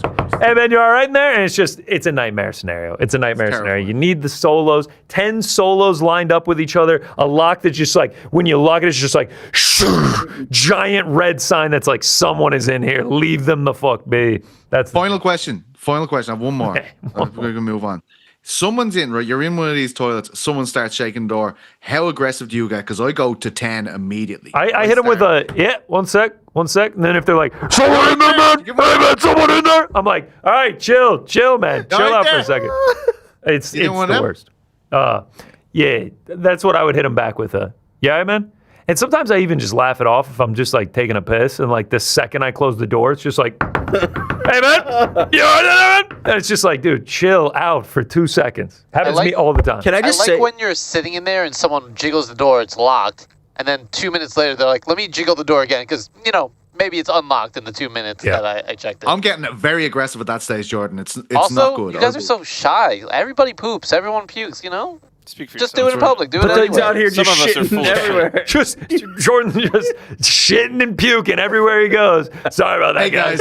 I'm You gotta shitting now. You gotta start washing your fruit, man. You gotta start washing your fruit. No, that's why my fiber intake is so the high. fucking the last thing I'll say on it. I promise this time. guys, stop saying last thing I'll say when we're doing 5 more minutes on The it. coffee shop setup in New York is atrocious. It's a place where you're literally going to drink something that gets the pipes moving like that. And then they're just like, sorry, man, no bathrooms here. And you're just like, dude, God damn it. It's just a nightmare. Or they're like, yeah, we got a bathroom. Go ahead and take this key, make your walk of shame, and it's a 1-seater, and there's 50 patrons in here. What is the shame? There's literally a book called Everybody Poops. Yeah, we all but know in it. that And it was a scenario, fictional tale. Is it in that factually correct, scenario, though? you're not going to see those people again. So what? Fuck it. It's Just not let that it I go. care. It's not that I care, but it's just like, it's just the 1-seater. It's just like, come on, like coffee I don't like that shops. myself. Okay, Coffee shops should be like, you should have a Buc-ee's type setup, like a gas station type setup. There should be 15 stalls if you're going to a coffee shop. Having bigger children I could talk really about this changed all my day, perspective honestly. on this. Not from a like I felt one way and change it, but like I've gotten so used to inopportune bathroom scenarios that I kind of care less now. Like if you have to go to the bathroom and your kid has to go to the bathroom and you've got to find it and this is the only thing available, I've kind of gotten used to like, there's no great way to do this. Let's just go. Let's just go. Let's just figure it out. I mean, that's how you get when it gets dire. I had to stop Just up there dire. in It's traffic. just dire. In a rough spot the other day, and like you open the And door your and you're just standards like, get so low. you're just like, See, now, GC, I walk into a bad one if there's shit on the walls and piss everywhere. I'm walking out and going, I'm not. Do you know what's going on back there? That was not me. I'm just letting you know. You tell them proactively? I sit I there just and want I'm to let just like, how everyone in bad? here know that whatever happened in there has nothing to do with me. That's what I'd say. This is possibly Says the guy with shit all over his hands. This is possibly the longest on the nose All right, answer yeah, of all yeah, time. yeah. We have to and move it's on. about taking a shit. We have to move on. Frank, read one, No. please. I got one. I got one. Okay. Actually, I got two. They're going to be. They're going to be Pancakes incoming. If there's any pizza specific ones, let's go. They're Ricky, both right? for Come pizza. on. They're both for pizza. Oh, Warship says, "Hello BITB. Question for Pizza. How do we fix the NBA slam dunk contest? This weekend it was abysmal. Tell me how we make it better. You guys are the best. Pizza, Tell us, solve the NBA's issue." How about they have to drink before they do it? Like, He so you actually keep did do it. escalating. You're like, right, we're gonna start off 3 shots of tequila. Let's see what you can do. And just keep escalating until the boys are shit-faced. And basically, if you can dunk it after you've had, these are big guys, like 20 shots of tequila, you win. You know what I mean? Wow. That's what I'm going with straight off the dome. You I already had actually that one think he prepped and saved ready it. to go. Yeah, it's done. I think Hey, you just saved it. That would be Usually, anything fucking incredible. Irish, the suggestion is let's just add Add a alcohol drink? and hope for the best, which you'll find out very soon, GC. This one's book the flights, book the hotels. I'm set. I'm going to shit. send you the itinerary. Okay, do. We're doing the Guinness tour. I'm doing connoisseur level. I'm dropping the money. You coming with or what? Oh shit, yeah. Well, I have suggestions too. I need the suggestions. I'm going to send you the I have itinerary. some good- I was walking the dog today thinking about what could we do with GC when he's here, and I have some suggestions. I've been so I'll dreaming. let you know. Got to get a chicken fillet roll. Got to do that. Absolutely. I got to see. I got to see the attic. I got to see the setup. I got to come out, meet the pup, meet Elaine. It's happening. Absolutely. And if you shit in my house, the pup will be waiting outside to just let you know how'd it go, buddy. That's what he does. He's going to be banging on the door. He's going to be scratching on the door the second I close it. I'm just sad you missed Pancake Tuesday. That would have been an experience. No, It's all right. not like I've not quite missed it. You know, if I get out of here, No, in I'm like talking about 11 minutes- GC. If Yeah, he I was there missed it. for I missed Pancake it. Tuesday. Okay. One All right. one last one. The trees, the edibles, whatever, and the cliffs. That's the combo right there. Sunset I think cliffs, I might know a edibles. guy. I might know a guy that could sort that out. This is the perfect segue. Jacob Pacheco says, "Hey, boys in my sack." Don't love that. It's boys in the crack. This was for GC, but I'm pivoting. This is Okay. going to be for PT I love it. instead. Blind rank these places to have a smoke. Yeah, Pete. Are we talking heaters? Or are we talking? You decide. Heaters. Number one, there's 5. 5 of them to blind rank. Number 1, smoking in the rain. 5 because I'm not enjoying it. 5. 2, smoking on a bench in public. It's a really good. It's a powerful. Yeah. Move. Next to people. Yeah. Well, I mean, we're outside. What the fuck? Move. You know what I mean? Blow smoke on their face.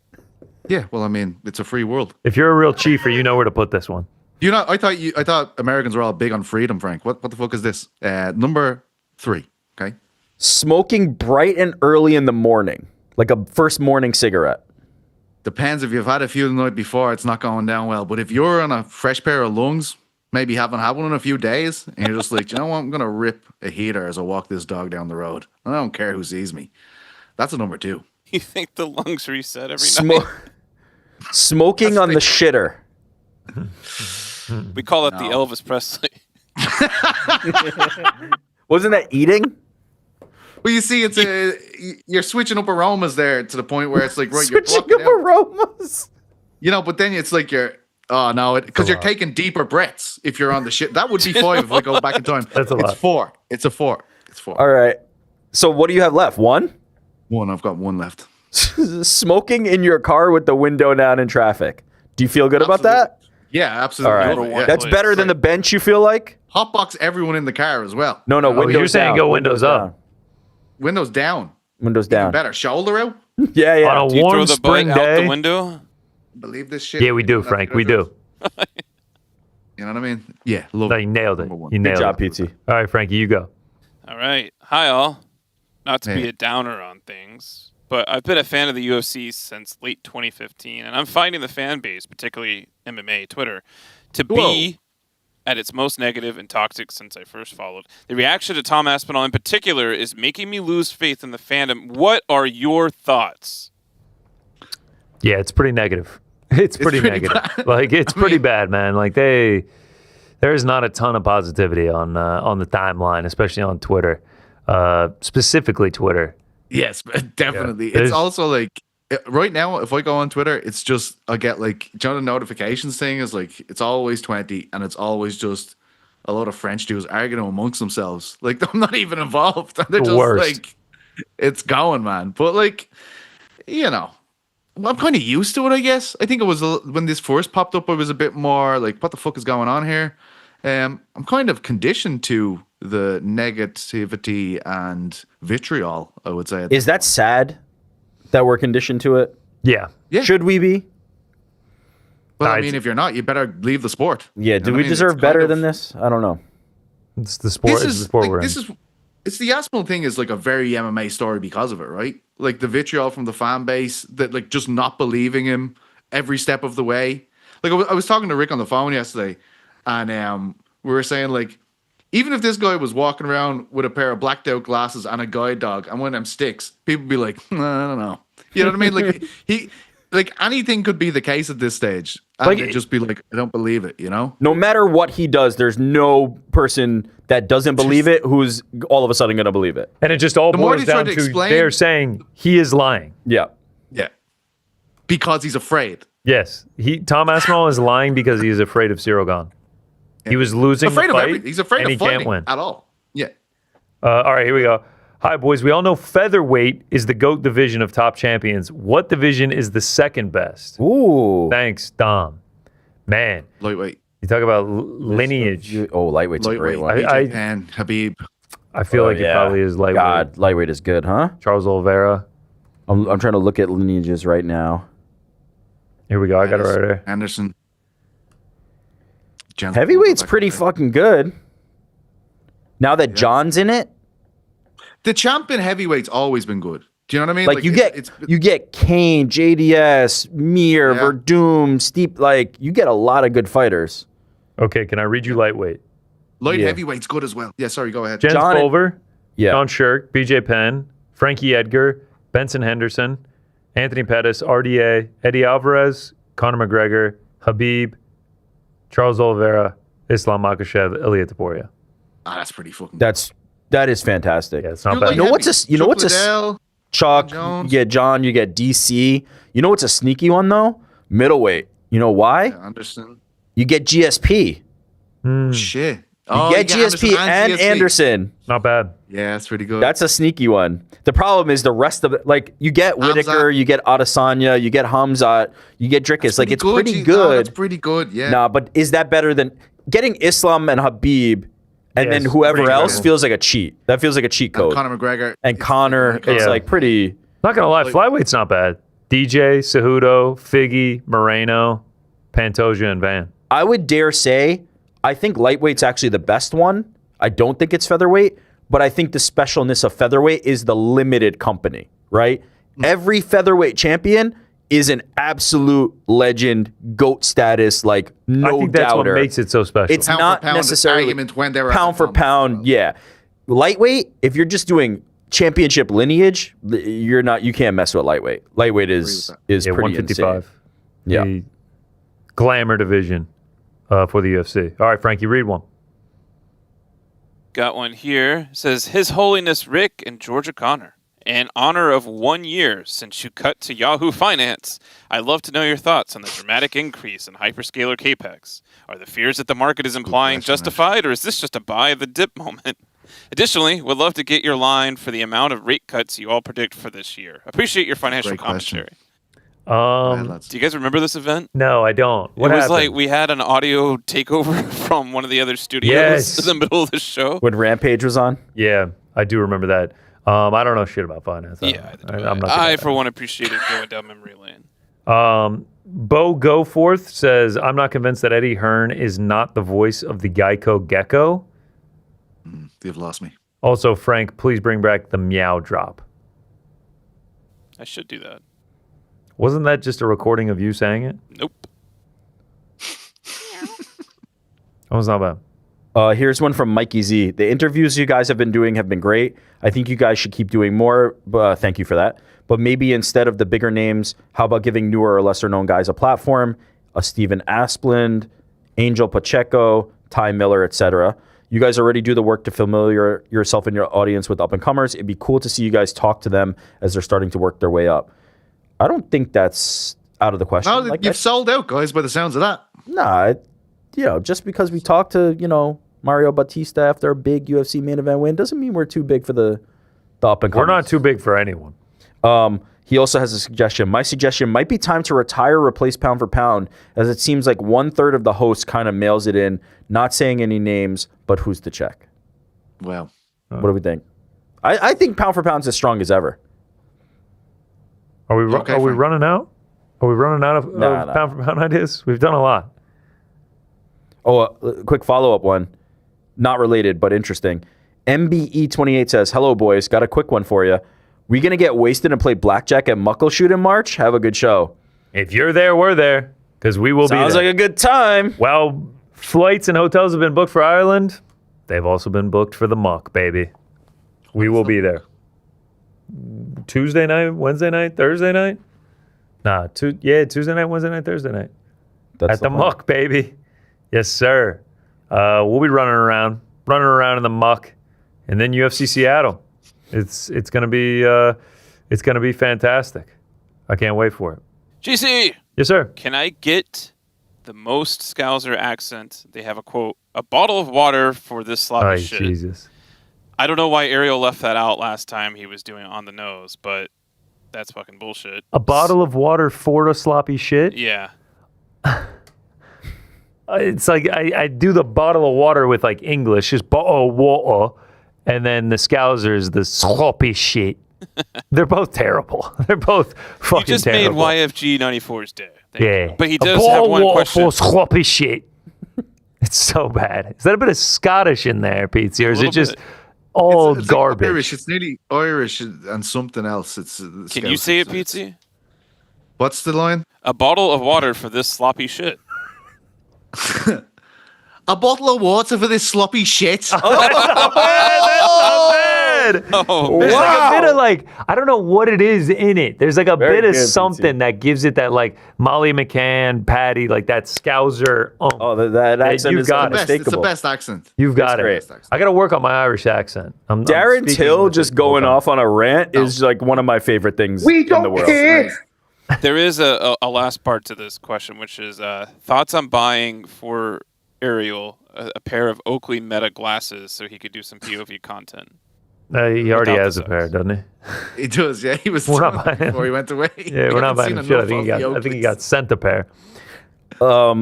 Pete, do you have to go eat some pancakes? I'll have to go and eat some. All All right, right, man. Eat the pancakes, All right. motherfucker. See you, Love man. you. Bye, Pete. Peace. We Thanks love for coming you. on, man. Thanks for coming on. Moi, Flapjack. as Pete would say. Stevie B says, would either of you ever consider doing an MMA fight camp for a documentary on the channel just to see how the average man would react to the hardships of camp? Your opponent can be 10 babies in honor of the new Frank sound drop. If my opponent's 10 babies, I'm in. I don't appreciate being called an average man. Certainly not. I am an average man. I would actually love to do it. Get into sick shape, really push my limits, and then fight 10 babies. No, would you do it for real though? And then get into an actual fight? Maybe just do the camp. Didn't Nadeo Depot go through like a camp and a weight cut? Yeah. I'd do it. Just I'd the do camp. The weight cut. We don't. You don't have to fight. I think the fighting part is like a little bit. That feels like too much pressure. Now, if you wanted to, I think that's fine. But I think it'd be interesting to see a camp. If we could actually set that up, like what is it, 8 weeks? Yeah, like Plino goes, hey, I'm gonna prep you like we're going to fight Magomed Ankalaev. Whew. Yeah, that'd be sick. I'd be down. I would be down to do it. I am not. I'm too We old. just have to washed. set it up. I just want I'm washed to get in sick shape and go through it. Steve asks, you boys have really stepped up. Great work. Loving the content. I never get read, but got to keep trying. Today's your lucky day, Steve. Going back in time a little bit with this one, all the way back to International Fight Week when you boys were at the Venetian. I'd flown over for WSOP. Shout out. Rick knows what that is. Yes, I do. I think everybody does. World Series poker. I also took in the UFC Fan X, was so awesome. Loved being around like-minded people. I'd come from New Zealand, so a bit of a journey, and it was by far my best time in Vegas despite being on my own. But I went to the Venetian for the watch party with you guys. I was a bit confused about where to go, but I found it. Sign said private function, so I nervously asked the guy on the floor if this was the right place. They look at me like I've spoken Chinese and say no. More people come and go, so I work up the courage to ask again. Different guy, same spot, same answer. Bugger, I thought. Then I see GC walk past me a few rows away from me where I'm sitting, walk right into the room where I'd asked my questions. I sheepishly called out to GC, but I guess not loud enough for a reaction. Left very confused, but you know what? Still loved it. Loved the glimpse and still love the content. Keep up the great work, but damn, why lie to me at the door? I know. Who's to check? Great point. Thanks, Dana. Kiwi Steve. Wow, that was a great note there. I must not have heard you. He says you didn't hear him. What door was it? I don't know, because if it was the most recent trip, we would have been for the watch party. We were in the room, in the fan caves, and it wasn't open. Yeah, and it wasn't open to the public for the poker room either. Yeah, but the September thing we did, the pre-launch one, we were out in public and people could have found it, but then there wouldn't have been a door because we were kind of like in the open casino space. I'm thinking that this was the International Fight Week trip. Okay. Because he says Fan X too. Yeah, then it definitely was. I'm sorry I didn't hear you, Steve. I'm sorry. But whoever lied to him, it's fucked up. no good. It is. No good. 1,000%. That's not on us. Yeah. Shout out Steve, though. Glad you had a good time. Colin Avery says, GC, blind rank these 5 Nicktoons. Oh, yeah. There are 5 of them. We're going to start off from the top. Yeah. Fairly Odd Parents. Ooh, love Fairly Odd Parents, but I don't know what you're going to continue with this. I'll go 3. All right. Then it goes to The Adventures of Jimmy Neutron. Ooh, love Jimmy Neutron. You got the computer animated first one ever. I actually watched an episode recently. Shout out to Paramount Plus. But there were some great shows on Nickelodeon, so I'm going to go 4. The Wild Tomberries. Wild Thornberries. Thornberries. Yeah, I mean, one Reading of these is not Easy. Yeah, one of these. For all of those who are literally. Love the Wild Thornberries. Went and saw it in the theaters. But I do have to go 5 here. The number 1 is obvious, but I don't know what I'm going to put it to. 5 for the Thornberries. This may be before your time. Hey Arnold. No, not before my time. Absolutely love it.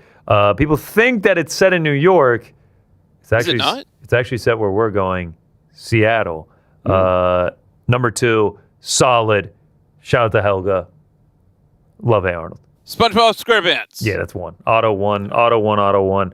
Grew up on it. Saw the movies every time they came out in theaters on the day they came out. The only thing I could draw growing up was SpongeBob. Still funny as an adult. I was actually just watching an episode recently that is so good, where he's doing the fry cook, and he's just like, 1 dozen cows crying on the farm. Order up. Yeah, it's great. Can I have some extra salt? We're all out. Can you check in the back? No. Yeah, SpongeBob is amazing. That's after y'all's time, yeah? Didn't see a single one of these that you're talking about. Oh, a single one? Not even Hey Arnold? No. Whoever that is a 90s kid and nailed it perfectly. I actually think they're more of a 2000s kid, no? Sorry, 90s baby. Like, you came into watching cartoons in, 98 to, I'm a 90s 2007. kid, and these were after my time. All-time shows, though, fantastic list. How about this one? El Peruano. Los Chicos Atrás? The boys in the front? Los chicos de atrás. Yeah, Maybe, what is is that that? what it says? The boys in the back? Yeah. Okay. He didn't say the duh. He just said Los Chicos Atrás. Yeah, the Los is the.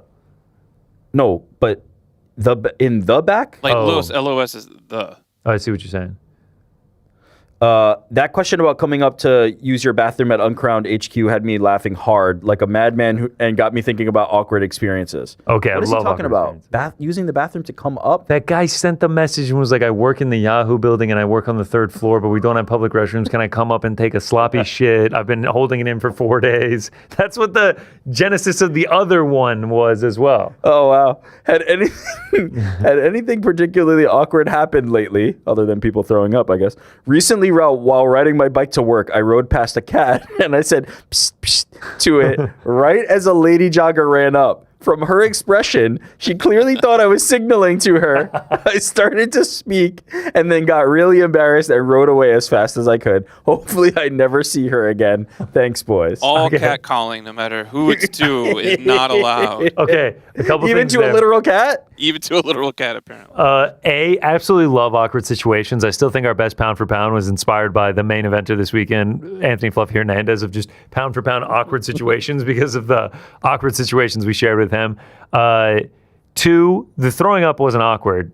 I never got to the end of that. I just run out. I'm just like, I gotta get the fuck out of here. I can't listen to this person throw up, or I'm gonna throw up myself. Has anything awkward happened to me recently? It's actually hilarious that you say that. This morning, and it's a very. Do I even know this? No, I didn't tell any of it. Oh, wow. It wasn't that awkward, but it just made me think of it because it's the exact same scenario, but with a dog. Hit the breaking news, Frank. This is an important revelation here. All right. So I'm walking out of my apartment this morning, and one of my neighbors is this very pretty woman, and as I'm walking out, her dog is sitting there without anyone around. And so I walk out.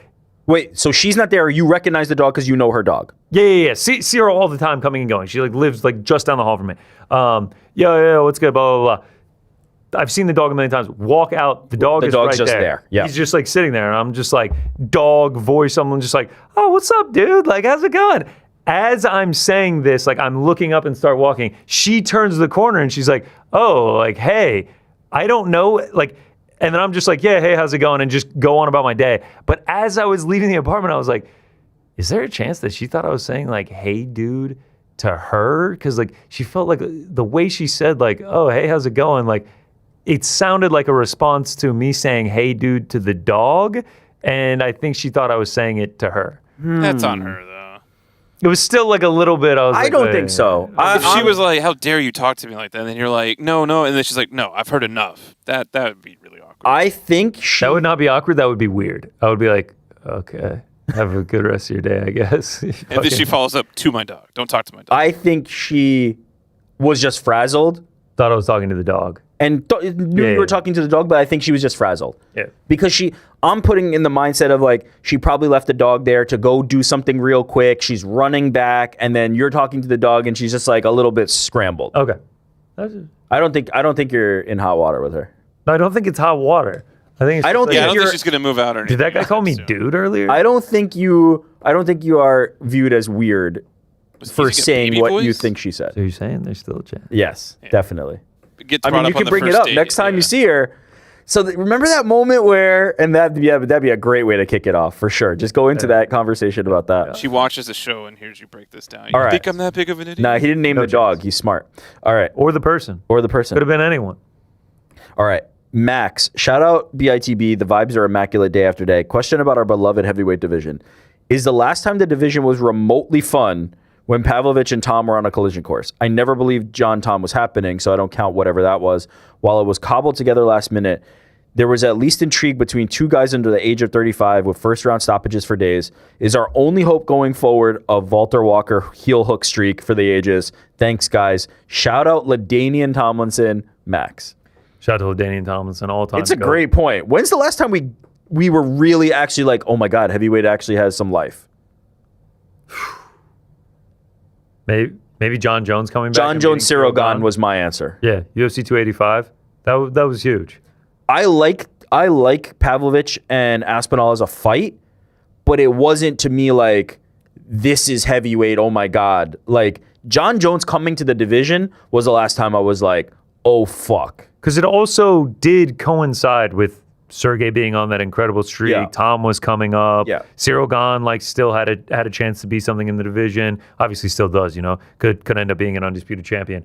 But yeah, that 2023, I would say. Yeah, that sucks. 2024 was Tom fought once, John fought Stipe, and those were like really the two biggest fights. And then 2025 was a desert of entertainment at heavyweight. Yeah, that is a bad feeling that the last time we cared was that long ago about that division. Boonyak says, hey, boys in the back, late 2024, Dana White teased a mind-blowing fight for 2025 that he claims fans will never fucking see coming, describing it as something that will drive you fuckers crazy. Safe to say that fight never occurred. Can I get GC, Rick, and Petesy to give your number one speculative guesses what that fight was and why it never happened? Did someone ask this?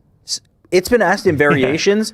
I don't fucking know, because nothing at that time made any sense. So it has to be something we couldn't have expected, and I can't, like, my brain works too analytically to think of like something that doesn't exist. I'm much better at like conceptualizing things that I can like put together with context clues and like logically analyze.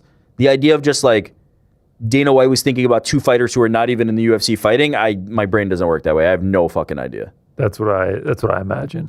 It was just something. It was just something never even nothing thought of. Yeah, and then it just never came to fruition. Hey lads, 3 quick ones. Okay. Any good MMA books or good recommendations in general? I don't have an MMA book per se, but the Tom Trabassi boxing book. Yeah, fantastic. I ended up reading through that. It is great, ranking the top 100 boxing boxers. Literature in general is, better than MMA as a whole, just because of the longevity and the number of like incredible writers that have come through. The Four Kings. Legendary, iconic book.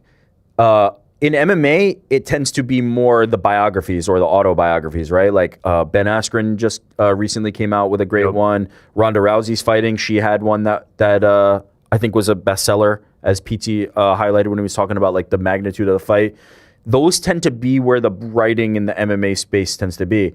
But outside of books, uncrowned.com's got some fantastic Always. writing. I read Hickson Gracie's book. Oh, yeah. Breathe. It was really good. I mean, if like 80% of the stuff he put in there is true, he has lived one of the most insane lives. Like the Valley Tudo days, like everything that goes on. Like the Gracies, they're very good marketers. Yeah, that's what I'm saying. There's truth in there. Yeah, but they also know how to tell a story. There's some things that you read and you're like, it's just, come on. There's just like no way. Either way, it was a really entertaining book. He's lived an incredible life. And it was some really cool insights into his life and sort of the Gracie clan and how they came to be. That's really like the only MMA book that I've seen. I'm still waiting on Sweet 16, but one day. I imagine like really good MMA books will be in like the next few decades. Yeah, that's the thing. That's why boxing, there is so much history. There is so much time that has happened. The people chronicling it now have only possibly the longest you could have been a fan is what is it? Well, when did 1993? Yeah, 93 is the start of the UFC. There was MMA before that, but it wasn't extremely popular. So we're talking only a 30-ish year history. There's gonna need to be some time, but like, I mean, we've got incredible writers, right? Chuck Mindenhall puts out an incredible piece every single time he picks up a pen. Ben Folks is a great writer. Shaheen Al-Shadi, who's now the editor-in-chief, there was a time where his fingers worked, as Bill Simmons likes to say, that he was an incredible scribe. So I think there will be that day. It is just further down the line, as you said. Once like the most significant and important careers are still going on. When those end, like we're talking about a Ronda Rousey comeback, a Conor McGregor. When you write the book on those people, when that's all over, that's what it's going to really like start. For sure. For GC, when you come to Ireland, are you going to vlog it or some of it? I don't know. Enjoy a vacation. Yeah, TBD. Just trying to enjoy a vacation. I'm sure there will be pictures and videos of me and Petesy doing gallivanting through the Emerald Isle. That's not for public consumption. Yeah, they come from it. X-rated. Yeah, we're gonna see. We're gonna see. How about this one? I got one. Inappropriately appropriate. Okay. Boys, what are we doing? Where is the creativity? Ariel is away. Y'all could have done some walkout trips in NY, some PS5, Fight Feast at Jordan's house, Fight Feast 1v1, Jordan versus Burks. Yeah. Maybe some beating Franco in any type of cardio event. That's not nice. Or even Pete C. He wrote it, Pete C. Actually trying out the Killian's Irish Red. But y'all ended up doing nothing. This is all on the executive producer, Frederick Jakeman, isn't it? Miss you, Ariel, IA. And then Girth Brooks. that's a fucking great That's a great name. That's Girth Brooks. He says, Executive Prime Minister, His Holiness, Eric Jackman. There's a kernel of truth in there that I don't want to admit. There's a kernel of truth in there that we could have been. The world was our oyster. Yeah. This is Pandora's box. We could have opened this thing up and just been like, we ain't even doing this type of show. We're gonna do XYZ thing. Sure. There's also an argument that we could do those things any week on The Boys in the Back with no pushback, and we still can do those things. And also, just like a little bit of pressure on the shoulders. Got to keep the boat afloat. Keep this thing going. I feel like we've been putting out good content. Hope you've enjoyed it. Frederick Jakeman, my new New tag. York By Fred. the way, I think Jordan was in the bathroom when the cook-off between you guys was proposed. Did we ever get Jordan's acceptance of the cook-off? He thought I was talking shit. I'm so in. Well, no, man. I didn't think you were talking shit. Frank told me you were talking shit, and I guess I learned my lesson. he was very respectful. It was more of like this would be a fun challenge, not a F Jordan. Why does it have to be a challenge? Why don't we work together, plan out a whole meal? Nah, that's not as cook fun. like five courses. We got to do like Iron Chef. Yeah. Iron Chef. I'm down. I'm down for this. I could. Now, Andy, are you in the cook part or are you the judge? Andy? Yeah. Andy. Oh, sorry, I missed that. No, Andy. I'd like to judge. Okay, Andy's That'd be judging. fun. Me, Yeah. If you, we're and doing Frank are baking- judges. If we're doing baking, I'm in. Okay. If we're doing cooking, I'm judging. I like this. Andy, Frank, and Rick judge. Frederick. They're Frederick Jakeman. They're the three judges for it, and maybe on a weekend like without a UFC coming up, we do it on the back end of the program. Actually, my neighbors, the day after Thanksgiving, they all do like a cook-off. So they have blind judges. They're not actually blind, just for reference. Like this year, they did top burgers, so they all had to cook a different type of burger, and then winner gets to choose the next year's competition. It's actually You're saying it's a blind test, as in like they give them the 3 burgers, they taste them, whichever is best wins. Exactly. Yeah. Love it. Yeah, we can do something like this. What's your guys' show that you love? What's like the best like cooking show that you guys love? Bake Off. They Is like that the British one? Bake Off. I like the Bake Off. How do we like? Chopped I is want to good. mock it up. I want to do like that version. I want to do like the like. I think that's what we do, like a versus moment. Yeah. I think it'd be great. I cooked some sick ribs this past weekend. Best thing I've made so far. maybe in like our summer break that we take, we go out to Frederick Jakeman's house and we do a whole production food-wise. Okay, all right. I feel like the kitchen that you guys were in was nicer than my kitchen, but you're welcome. You're definitely welcome to. The kitchen we were in was someone's mother's kitchen. Yeah, you can come to my kitchen, no doubt. It's a nice kitchen. It's a fine kitchen. That one was a nicer kitchen. Girth Brooks also says, "Hey boys in the back, if Shout out Rick Girth was Brooks. Sean Shelby and Connor was Mick Maynard, what changes in the UFC would you make? Frankie, would you also take your wife to see No Doubt at the Sphere if money was not an option?" You answer first. She wanted to go, sure, but I don't think she would. What? Go see what? No Doubt. Oh. Don't speak. Dun, dun, dun, dun, dun. What would we change? No more uniforms. You can do whatever you want. Okay, but if I'm Mick Maynard and Sean Shelby, I can't do shit. I have no power. What am I doing? Hey guys, I'm Mick Maynard. No more uniforms. Fuck you, Mick. Fuck you, Mick. Get the fuck That's out not how of we here. make money. Yeah, I would. Okay, actually, truly put yourself in the mindset of Mick Maynard and Sean Shelby. What would you do differently? I have an answer for this. What would you do? Okay, I want to hear your answer. I'd be scouting more aggressively. The heavyweight division being in the abysmal state that it is to me on who's scouting talent, and that's unacceptable. Like, surely there are better heavyweights out there, and you need to be finding them. You can't wait for a blue chip prospect like Gable Steveson to come along and be like, "Thank God he's finally here." WWE goes out and is like, "Oh, this guy's a former college football player. This guy's a this. This guy's a this," and they bring them into developmental program and XYZ. You need to do that. And maybe that, by the way, maybe this is totally unfair to put on Mick Maynard and Sean Shelby, and they would need a team to be able to do this, and they need more, resources and things like that. That's fine. That would be what I would ask. I would ask the UFC for more resources to do that. You need to be better on scouting talent. Scout, and then when they actually are starting to show up in the UFC, promote heavier. But that's not their gig. I understand that, but like, you're talking about getting resources for scouting. If you know how good this dude is, you know why you signed That's him. fair. You know push he could for them. become the next big thing. You push for it. Yeah, that's you get fair. Pieces made. You do face to faces. That's what I would do inside the UFC. Lose the uniforms, let the fighters have this sense of personality, and start promoting them.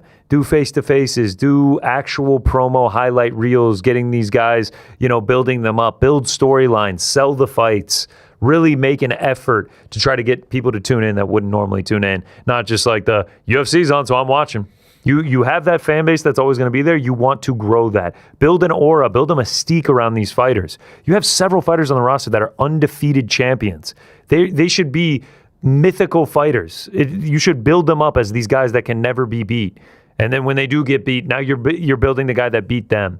Yeah, I would just put more effort into it. Stop with the IG Live. Stop with the basic ass announcements on social media, and really try to build these guys up. You have so many resources at your disposal. You have teams. Build cool posters. Like, make it cool again.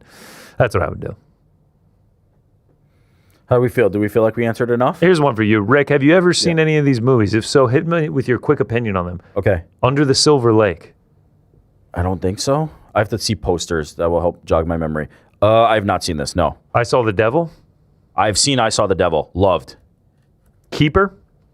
That sounds familiar. Is that a horror movie? Yes. Seen. Enjoyed. And then Him. Saw. Appreciated what they were going for. Didn't like love the movie, but I thought it got a bad rap. People use that as like an inflection point to like get off their own takes about how they feel about the themes within it. I appreciated it more as like it was kind of a cool attempt at something, and enjoyed it from that perspective. Okay, I actually have one more for you as well. This is from Luke Hercules. He says, Rick, I know you're chronically online. Are you across the beginning of World War Mog?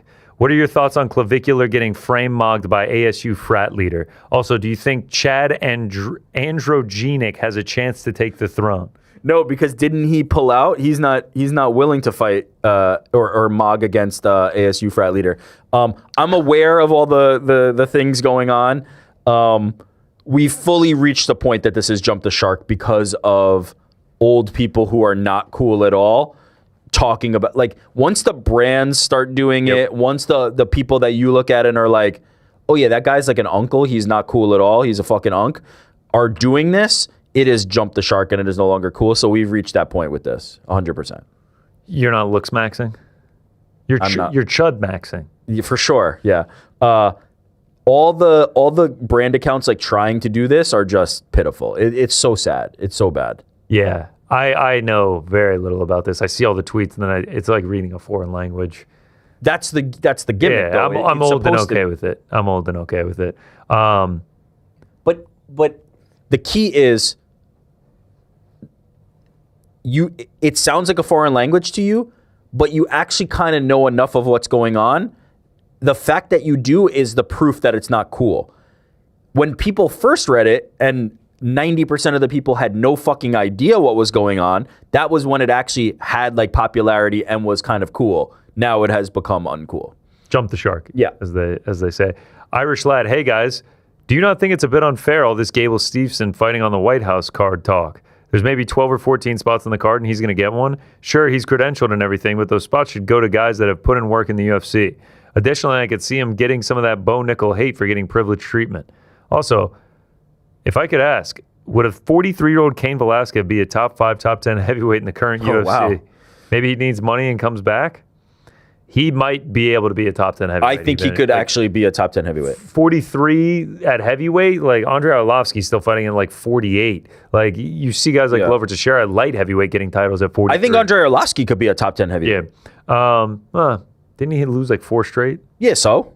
Yeah, I guess, So what? 4 straight. I don't know. I mean, like, the White House thing, he is an Olympic gold medalist and he has star power. Like, the idea that like it should go to people who have put in work in the UFC, it's nice exposure, but I don't think they're going to be getting paid any extra for this. I don't think it's going to be like this life-changing thing that the fighters are asking for it, they're making it seem like it's going to be. I think it's going to come and go, and that's going to be it. The UFC's goal is not to reward its fighters. That is not like how the UFC makes money. That's not their business model. Their business model isn't,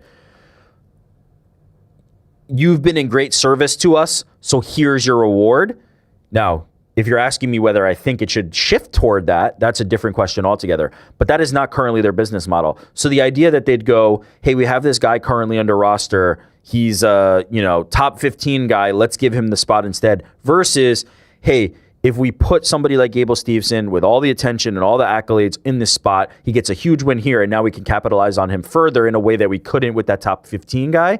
The business side of it makes it very clear which direction you go. And so I don't think that's a reality we live in where it's like you've earned the opportunity for this. It is about what's going to make the most money for us. How do we do the best business? And the investment in Gable Steveson to say, huge opportunity, this is how we showcase him to the world, and then he goes out and performs, that's how you capitalize on it. So you're right in that it's not it's not a meritocracy, and it hasn't been, but you're ignoring the evidence that would say there's no chance that would ever happen, and no reason to even think it would.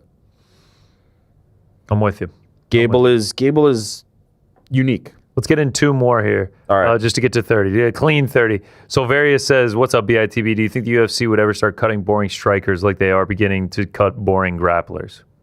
No. You'd have to really be. It depends on what you consider a boring striker, because by what we assume of MMA taste, people like striking even if it's not powerful striking, right? Like, people tend to favor the stand-up because you understand it better, and it has more of an appeal, and there's damage being done and there's punches being landed. Whereas in grappling, when they're just grappling, there's actually not like damage happening, or there's not a submission attempt, and it's kind of just this like fluid exchange.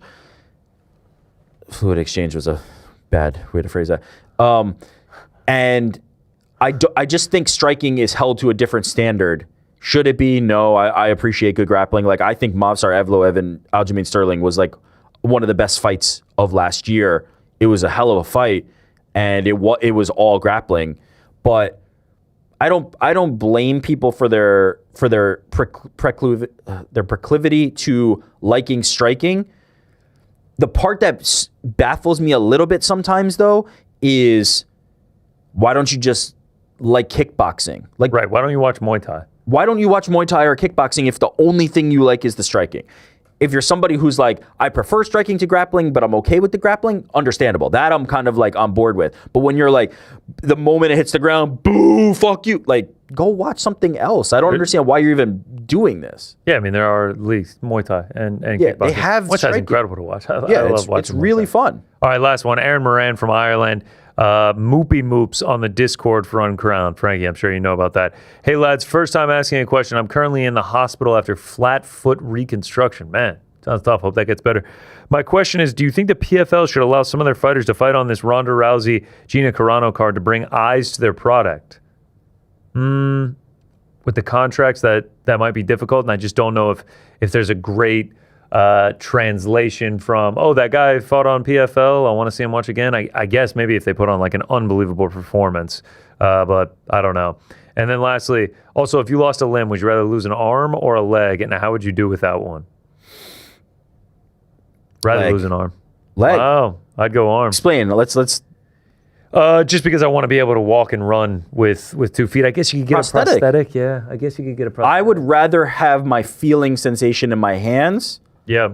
and have the prosthetic leg than lose the hand feel. Yeah, one arm would get old typing, texting. No, because you can get the prosthetic arm too, but I feel like the functionality is It's better. not as good. It's yeah. not as good. With the the legs, they've gone so Yeah. far. They've come so far. Yeah. Yeah, actually, you may have changed my mind. I think I might go leg. Yep. Hopefully, it's not a decision I have to make. No. But, man, hope you Shout get out to better you. from your Yeah, feel better. surgery. Quick and speedy recovery. That Yeah. was on the nose. Just a couple more news and notes to get into before we get out of here. Conor McGregor. Saw Nate Diaz talking about him with TMZ, and he posted an Instagram story responding. He says Diaz McGregor 3. Oh boy. I'm in. That's the fight I want for Conor McGregor. As I said earlier in the show, Dana White, as soon as that announcement came out, hello, Conor McGregor, yes. Nate Diaz? Oh, Nate Diaz and Conor McGregor. Boy, that would be a real response to somebody else coming into the MMA game trying to do a fight on Netflix. Because I'll tell you what, Nate Diaz and Conor McGregor is one of the biggest fights they can make independent of anything else. The fact that it's on the White House, I don't even care where Nate Diaz and Conor McGregor happen. So, yeah, all in. Nate all Diaz, in. Conor McGregor 3 on the White House. That's put it on CBS. That's competing. Yeah, that's competing. That's numbers. Yeah, that's an auto. That's likely, in my opinion, beating it. Yeah. Hamza Chimaev's coach was in an interview, and he talked about the potential of Hamza going up to 205 to challenge for the title. Here's what he had to say. Hamza versus Pereira, it would be the fight that would sell the most, and Hamza would be fighting for another belt. For Hamza, it's plus. It's great, you know? And he's moving up to another division, you know, people can question. He can take out probably part of the pressure on his shoulder, you know? But he's not the kind of guy that's going to come up with excuses in case things don't go his way. But probably he would be fighting even more relaxed if he would move up.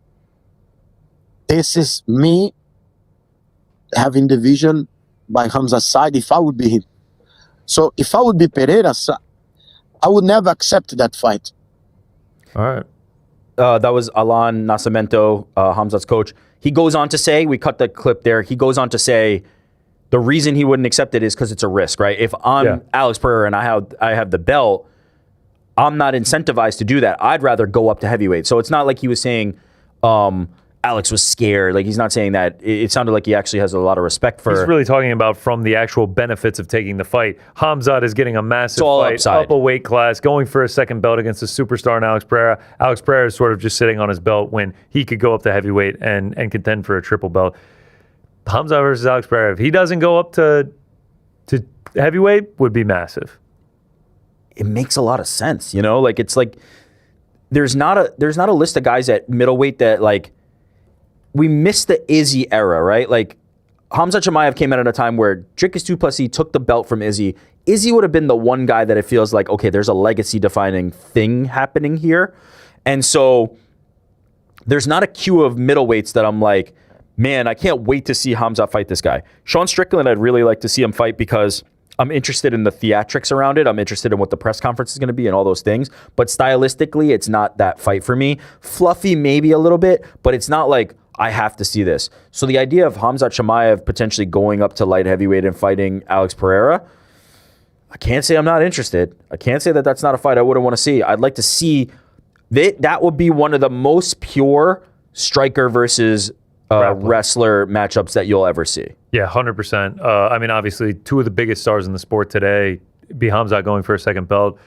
I would like to see Khamzat defend his belt and Pereira go up to heavyweight. I'd rather see Pereira at heavyweight than I'd rather see Khamzat fight. For sure. I'm 100% with you there. But in terms of Khamzat being able to hang at 205, he got some training in with a natural 205er in Khalil Roundtree, getting some grappling work in.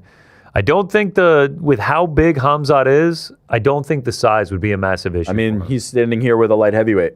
Yeah, Alex Pereira fought. Yeah, and obviously this is just training, but with how big he is and his ability to put on weight and muscle, I think he could hang at 205 as well. This guy was a 70 guy. It's crazy. Struggled a couple times to get down there, and then obviously the last one was really brutal, but it's very Rumble Johnson-esque. I think that guy was a little before your time, but he was a massive man who ends up fighting at light heavyweight and even being big in that division. Fought at heavyweight, and he was killing himself to get down to 170. It's crazy to me that Khamzat was ever at 170.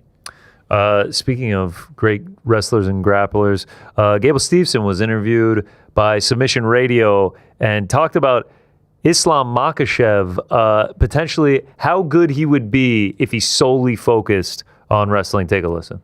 Your friend Gordon Ryan made some comments about Khabib and who else? And he said the wrestling basically is different levels. If they were competing in wrestling, it's not the same. So I want to know just about Islam. How do you rate his wrestling? And like, if let's say he went and wrestled against some of the best in the world in wrestling competition, do you think that would stand up? You know, because obviously this is MMA, two different sports. Yes. Are we giving him time to train? We'll give him a time to train. He's in Dagestan, brother. He's training all the time. He's training all day. If Islam solely focused on wrestling, he would be a very good 74-kilogram wrestler. I think top 5 in the world. Top 5 in the world. Would you doubt it? Like, nah. With how dedicated those guys are to the craft, like, you have to believe it. And coming from somebody who is top of the food chain in the wrestling world, it's very believable. Also, shout out, obviously, to Dennis and Submission Radio. Follow Submission Radio if you can. Love Dennis. Hansen shirt, you see that? He's rocking the Hansen shirt. Shout out to the Hansen shirt. Shout out Back to Back Days with some throwbacks. Little Roberto. What was yesterday? It was good. It was really good. What was it? Jeff Gordon. Yesterday. Oh yeah, the Jeff Gordon one. Look at that. Shout out Dennis. Dennis, absolute legend. Submission Radio, great production. Yeah, I mean, I believe it. If he dedicated his training just to wrestling, coming from an Olympic gold medalist, who am I to argue? It almost feels like with striking sports, the best technicians are probably in boxing, but in grappling sports, we might have the actual best ones. MMA might have actually benefited because amateur wrestling, although shout out to Raf, who's kind of changing that, amateur wrestling didn't have a huge pipeline for making money after your collegiate career is done. You can do Olympics, that's kind of it, right? It's like you're in college, you're an All-American, you go to the Olympics, hopefully you do well there. You can get some endorsements. But the biggest boon for MMA, for grapplers, has been MMA, because a guy like a Daniel Cormier could come and make money even late into his career. A guy like Gable Steveson, all the promise in the world, could come in and be an MMA fighter. We're kind of getting the best of that. And how long you can go as well. Like, DC says he's still willing to wrestle. Like, he was like, yeah, I'll wrestle John Jones if we'll get in there.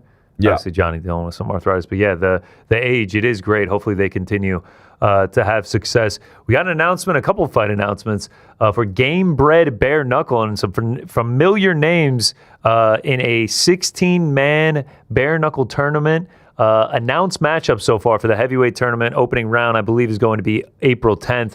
Anthony Smith, Lionheart Smith, who retired recently, is back to fight bare knuckle against Chase Sherman, who also fought in the UFC. Guto Inocente versus Mo Usman. Alexander Romanov versus Nikolai Kovalenko, and Bruno Capoloza versus Todd Duffy. Several names that fought in the UFC, PFL. I think So I don't know. Did Bruno Capoloza fight in the UFC? He fought PFL for sure. But did he fight in the UFC first? I don't remember. Remember, he was like a world beater for a second there. PFL. PFL. No, he did not fight in UFC. But he and the other and the Russian sounding name are the only two that I don't believe that fought in the UFC. Guto fought in the UFC. He was a former Glory guy. He got a chance in the UFC.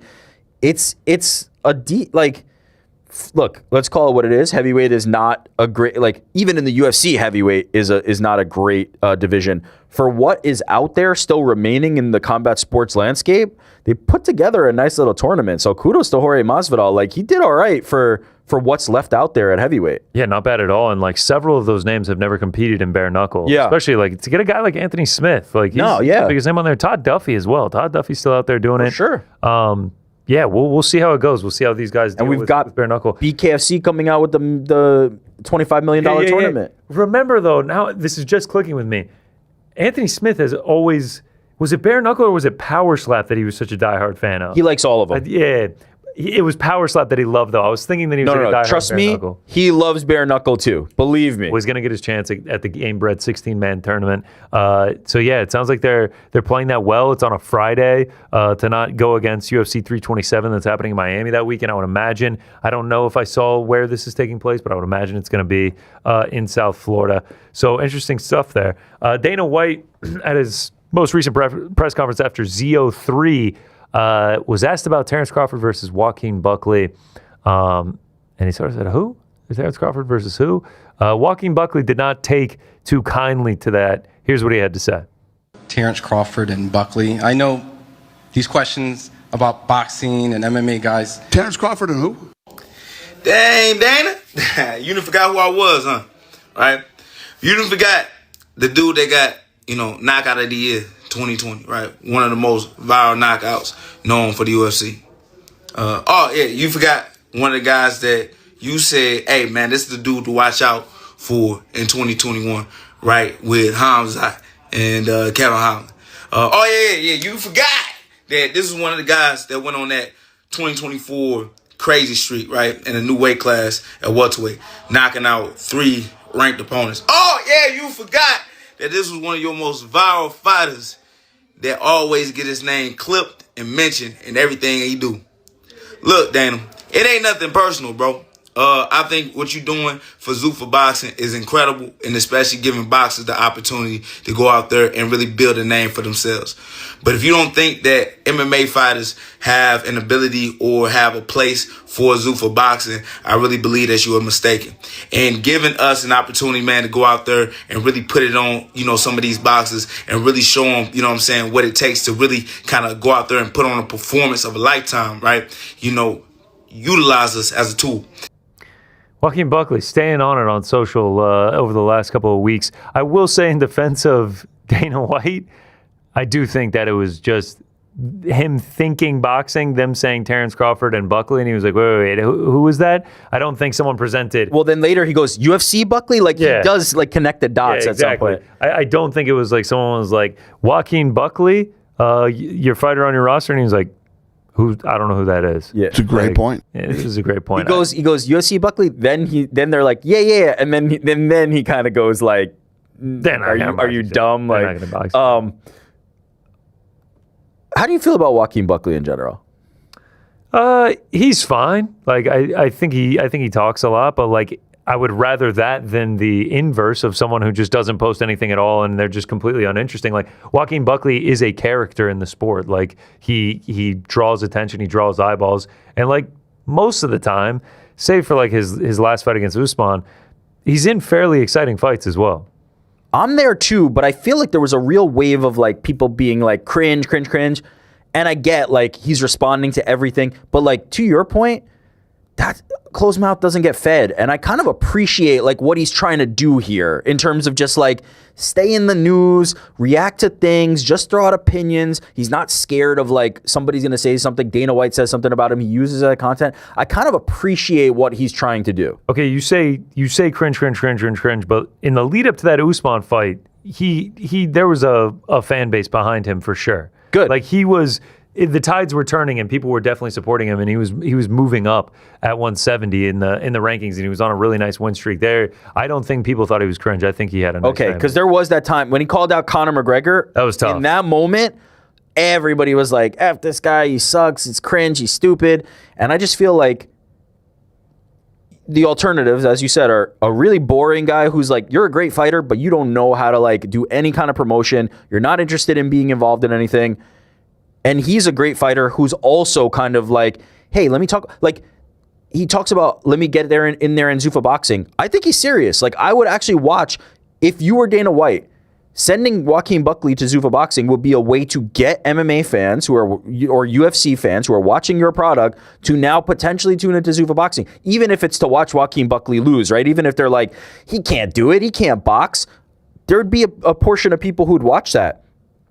I like the way his mind works when it comes to like this marketing and putting himself in there. I actually think that would be the card to get MMA fans sparked into Zuffa boxing. Yeah. You put Joaquin Buckley on that Jai Apataya fight card. I know that's happening in 2 weeks, so it's not going to happen. You put the best of the best in Zuffa boxing with a decent-sized name in MMA, people would be interested in. It'd be fun. It'd be fun. I wouldn't mind it. Well, I mean, we're waiting for him for a fight. He called out the entire division. And he's still waiting. Maybe he's like, I can't get a fight. Put me on that Zuffa boxing. Let's go. We talked about the muck earlier. We will be in Seattle for UFC Seattle. Not only are we going to get Israel Adesanya versus Joe Pyfer, but it looks like we will see Michael Chiesa make his final walk for the UFC. He talked about the potential of retirement after his fight in Seattle. Fuck it. I guess I'll just be I guess you guys will be the first I'll say it to. Like, yeah, this is my last fight. I think I've been kind of on the fence about it. It's hard. It's hard. And Kenny, I mean, you didn't even really get to retire on your terms. Your body, I know you were having some issues and stuff. And, it's a hard decision to make because it's what I've done. I had my first fight when I was 20 years old in 2008, and all good things come to an end. I wanted to fight out this contract I'm on. I just signed a new deal before the Court McGee fight. And that was my plan. I'm going to fight out this deal and I'm done. It's not like I don't want to go into free agency. I love where I'm at. I love the UFC. I have no reason to want to go fight anywhere else. I want to fight the best guys in the world. The best guys in the world are right here. And I've been competing with them for 14 years. Salute to a legend. Hanging them up. Maybe not legend. Like, I don't want to I don't want to throw out gave him the legend and then took it back. That's fucked. I don't want to just throw that term around loosely and then somebody's like, is he a legend? Is he not a legend? A great UFC veteran. A fantastic fighter, an OG of the game. OG, I think, is the appropriate label, right? Michael Chiesa is somebody who cut his teeth in the UFC, was on that live season of The Ultimate Fighter, has done a tremendous amount of things in the sport of MMA. Is now a fantastic analyst, right? Like, he's kind of slid into that role extremely nicely. Glad to see him just go out on his terms. And he talked about it in that video, right? Like, he was talking about Kenny Florian and like, you don't get to necessarily dictate that all the time in this sport. Injuries and other things kind of preclude you from having the retirement you want. He's going to be in Seattle, get to say, this is my last one, put the gloves down in front of a raucous crowd and walk out. I love that for him. Shout out to an OG. I think that's the biggest point. Is it feels like he's accepted that it's his time to retire. He's trying to set up things with broadcasting afterward and everything like that, setting up a life for himself. Getting to do it in Seattle, I think, is the biggest part for him, and it just feels like a poetic retirement. 100%. Look forward to being in the crowd for it. Hopefully, he comes off on a win. It's going to be great after spending a few days at the muck. All right, I think that about covers it. On the nose. Boy, we did a lot. News and notes. Gina Carano and Ronda Rousey on Netflix in May 16th? At the Intuit Dome. Yeah, May 16th at the Intuit Dome. It's going to be wild. We'll see how it builds in the lead up to that fight. But for now, that is it for us. Tomorrow. Oh, yeah. Thank you. Super chats.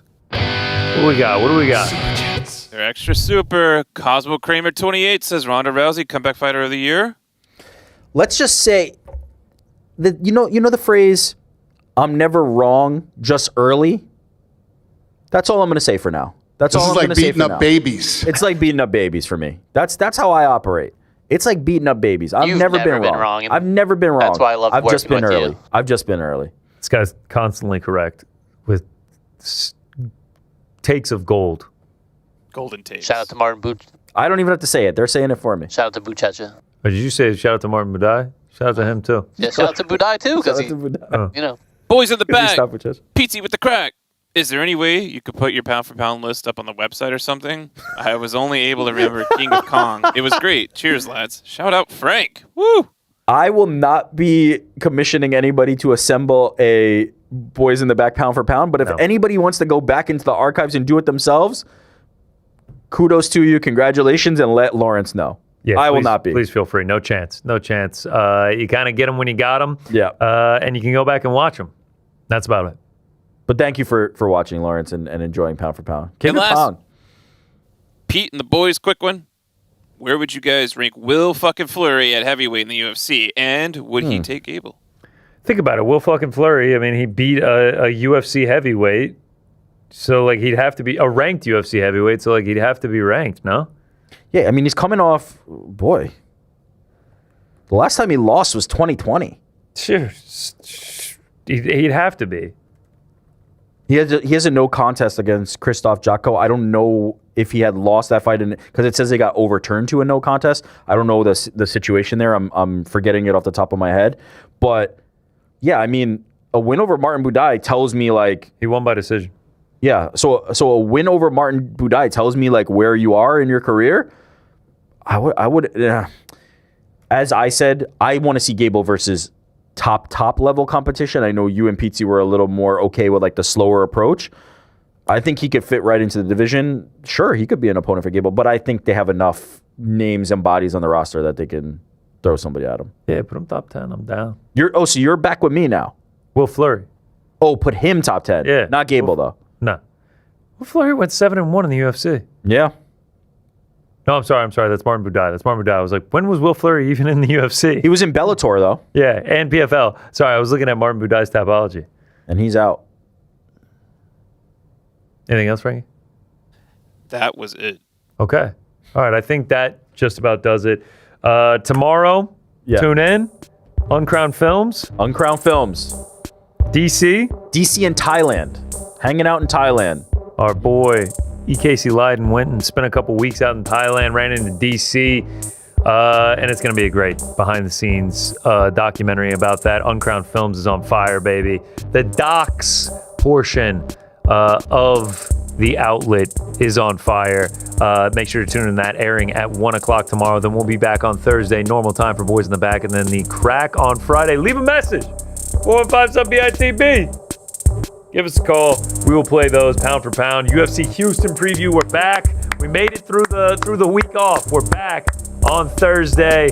Until then, we're fucking out of here.